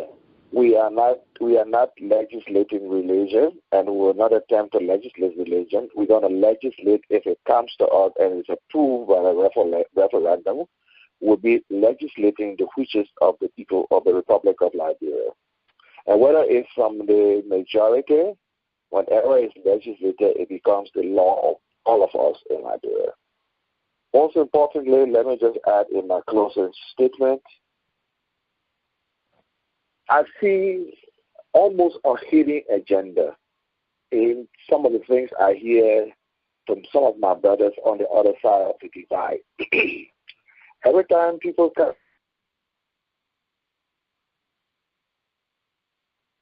Oh no, that didn't just happen. Senator Morais' line just dropped. I'm looking at it falling off my screen right now. Hopefully he'll come and finish his closing remark in another 5 or 10 minutes.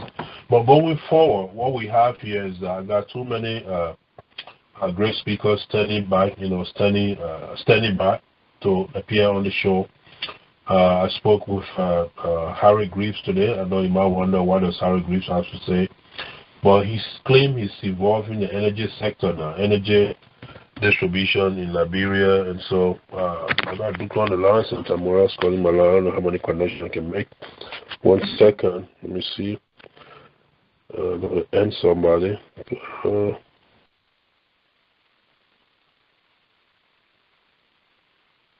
Okay, all right. Okay, Senator Morais, can you hear me? Yeah. Yeah, I can hear you now. Okay, I got both of you coming through my line now. That's interesting. Yeah, go ahead, Senator. Yes, and let me just conclude. It seems that there is a hidden agenda from some of my colleagues that I hear debating this issue. Okay. I don't know who they have told certain things that they feel so irritated when the issue is being discussed. Again, as a diplomat, I believe in quiet diplomacy. I will remind all Liberians that whatever we disagree on, we should learn to be as civil as possible. And I will ask my brother Dukley to take the emotion out of this, and let's discuss the issue, debate the issue, and as intellectuals, we can find a common ground. Let him take the emotion. I see he's getting extremely emotional.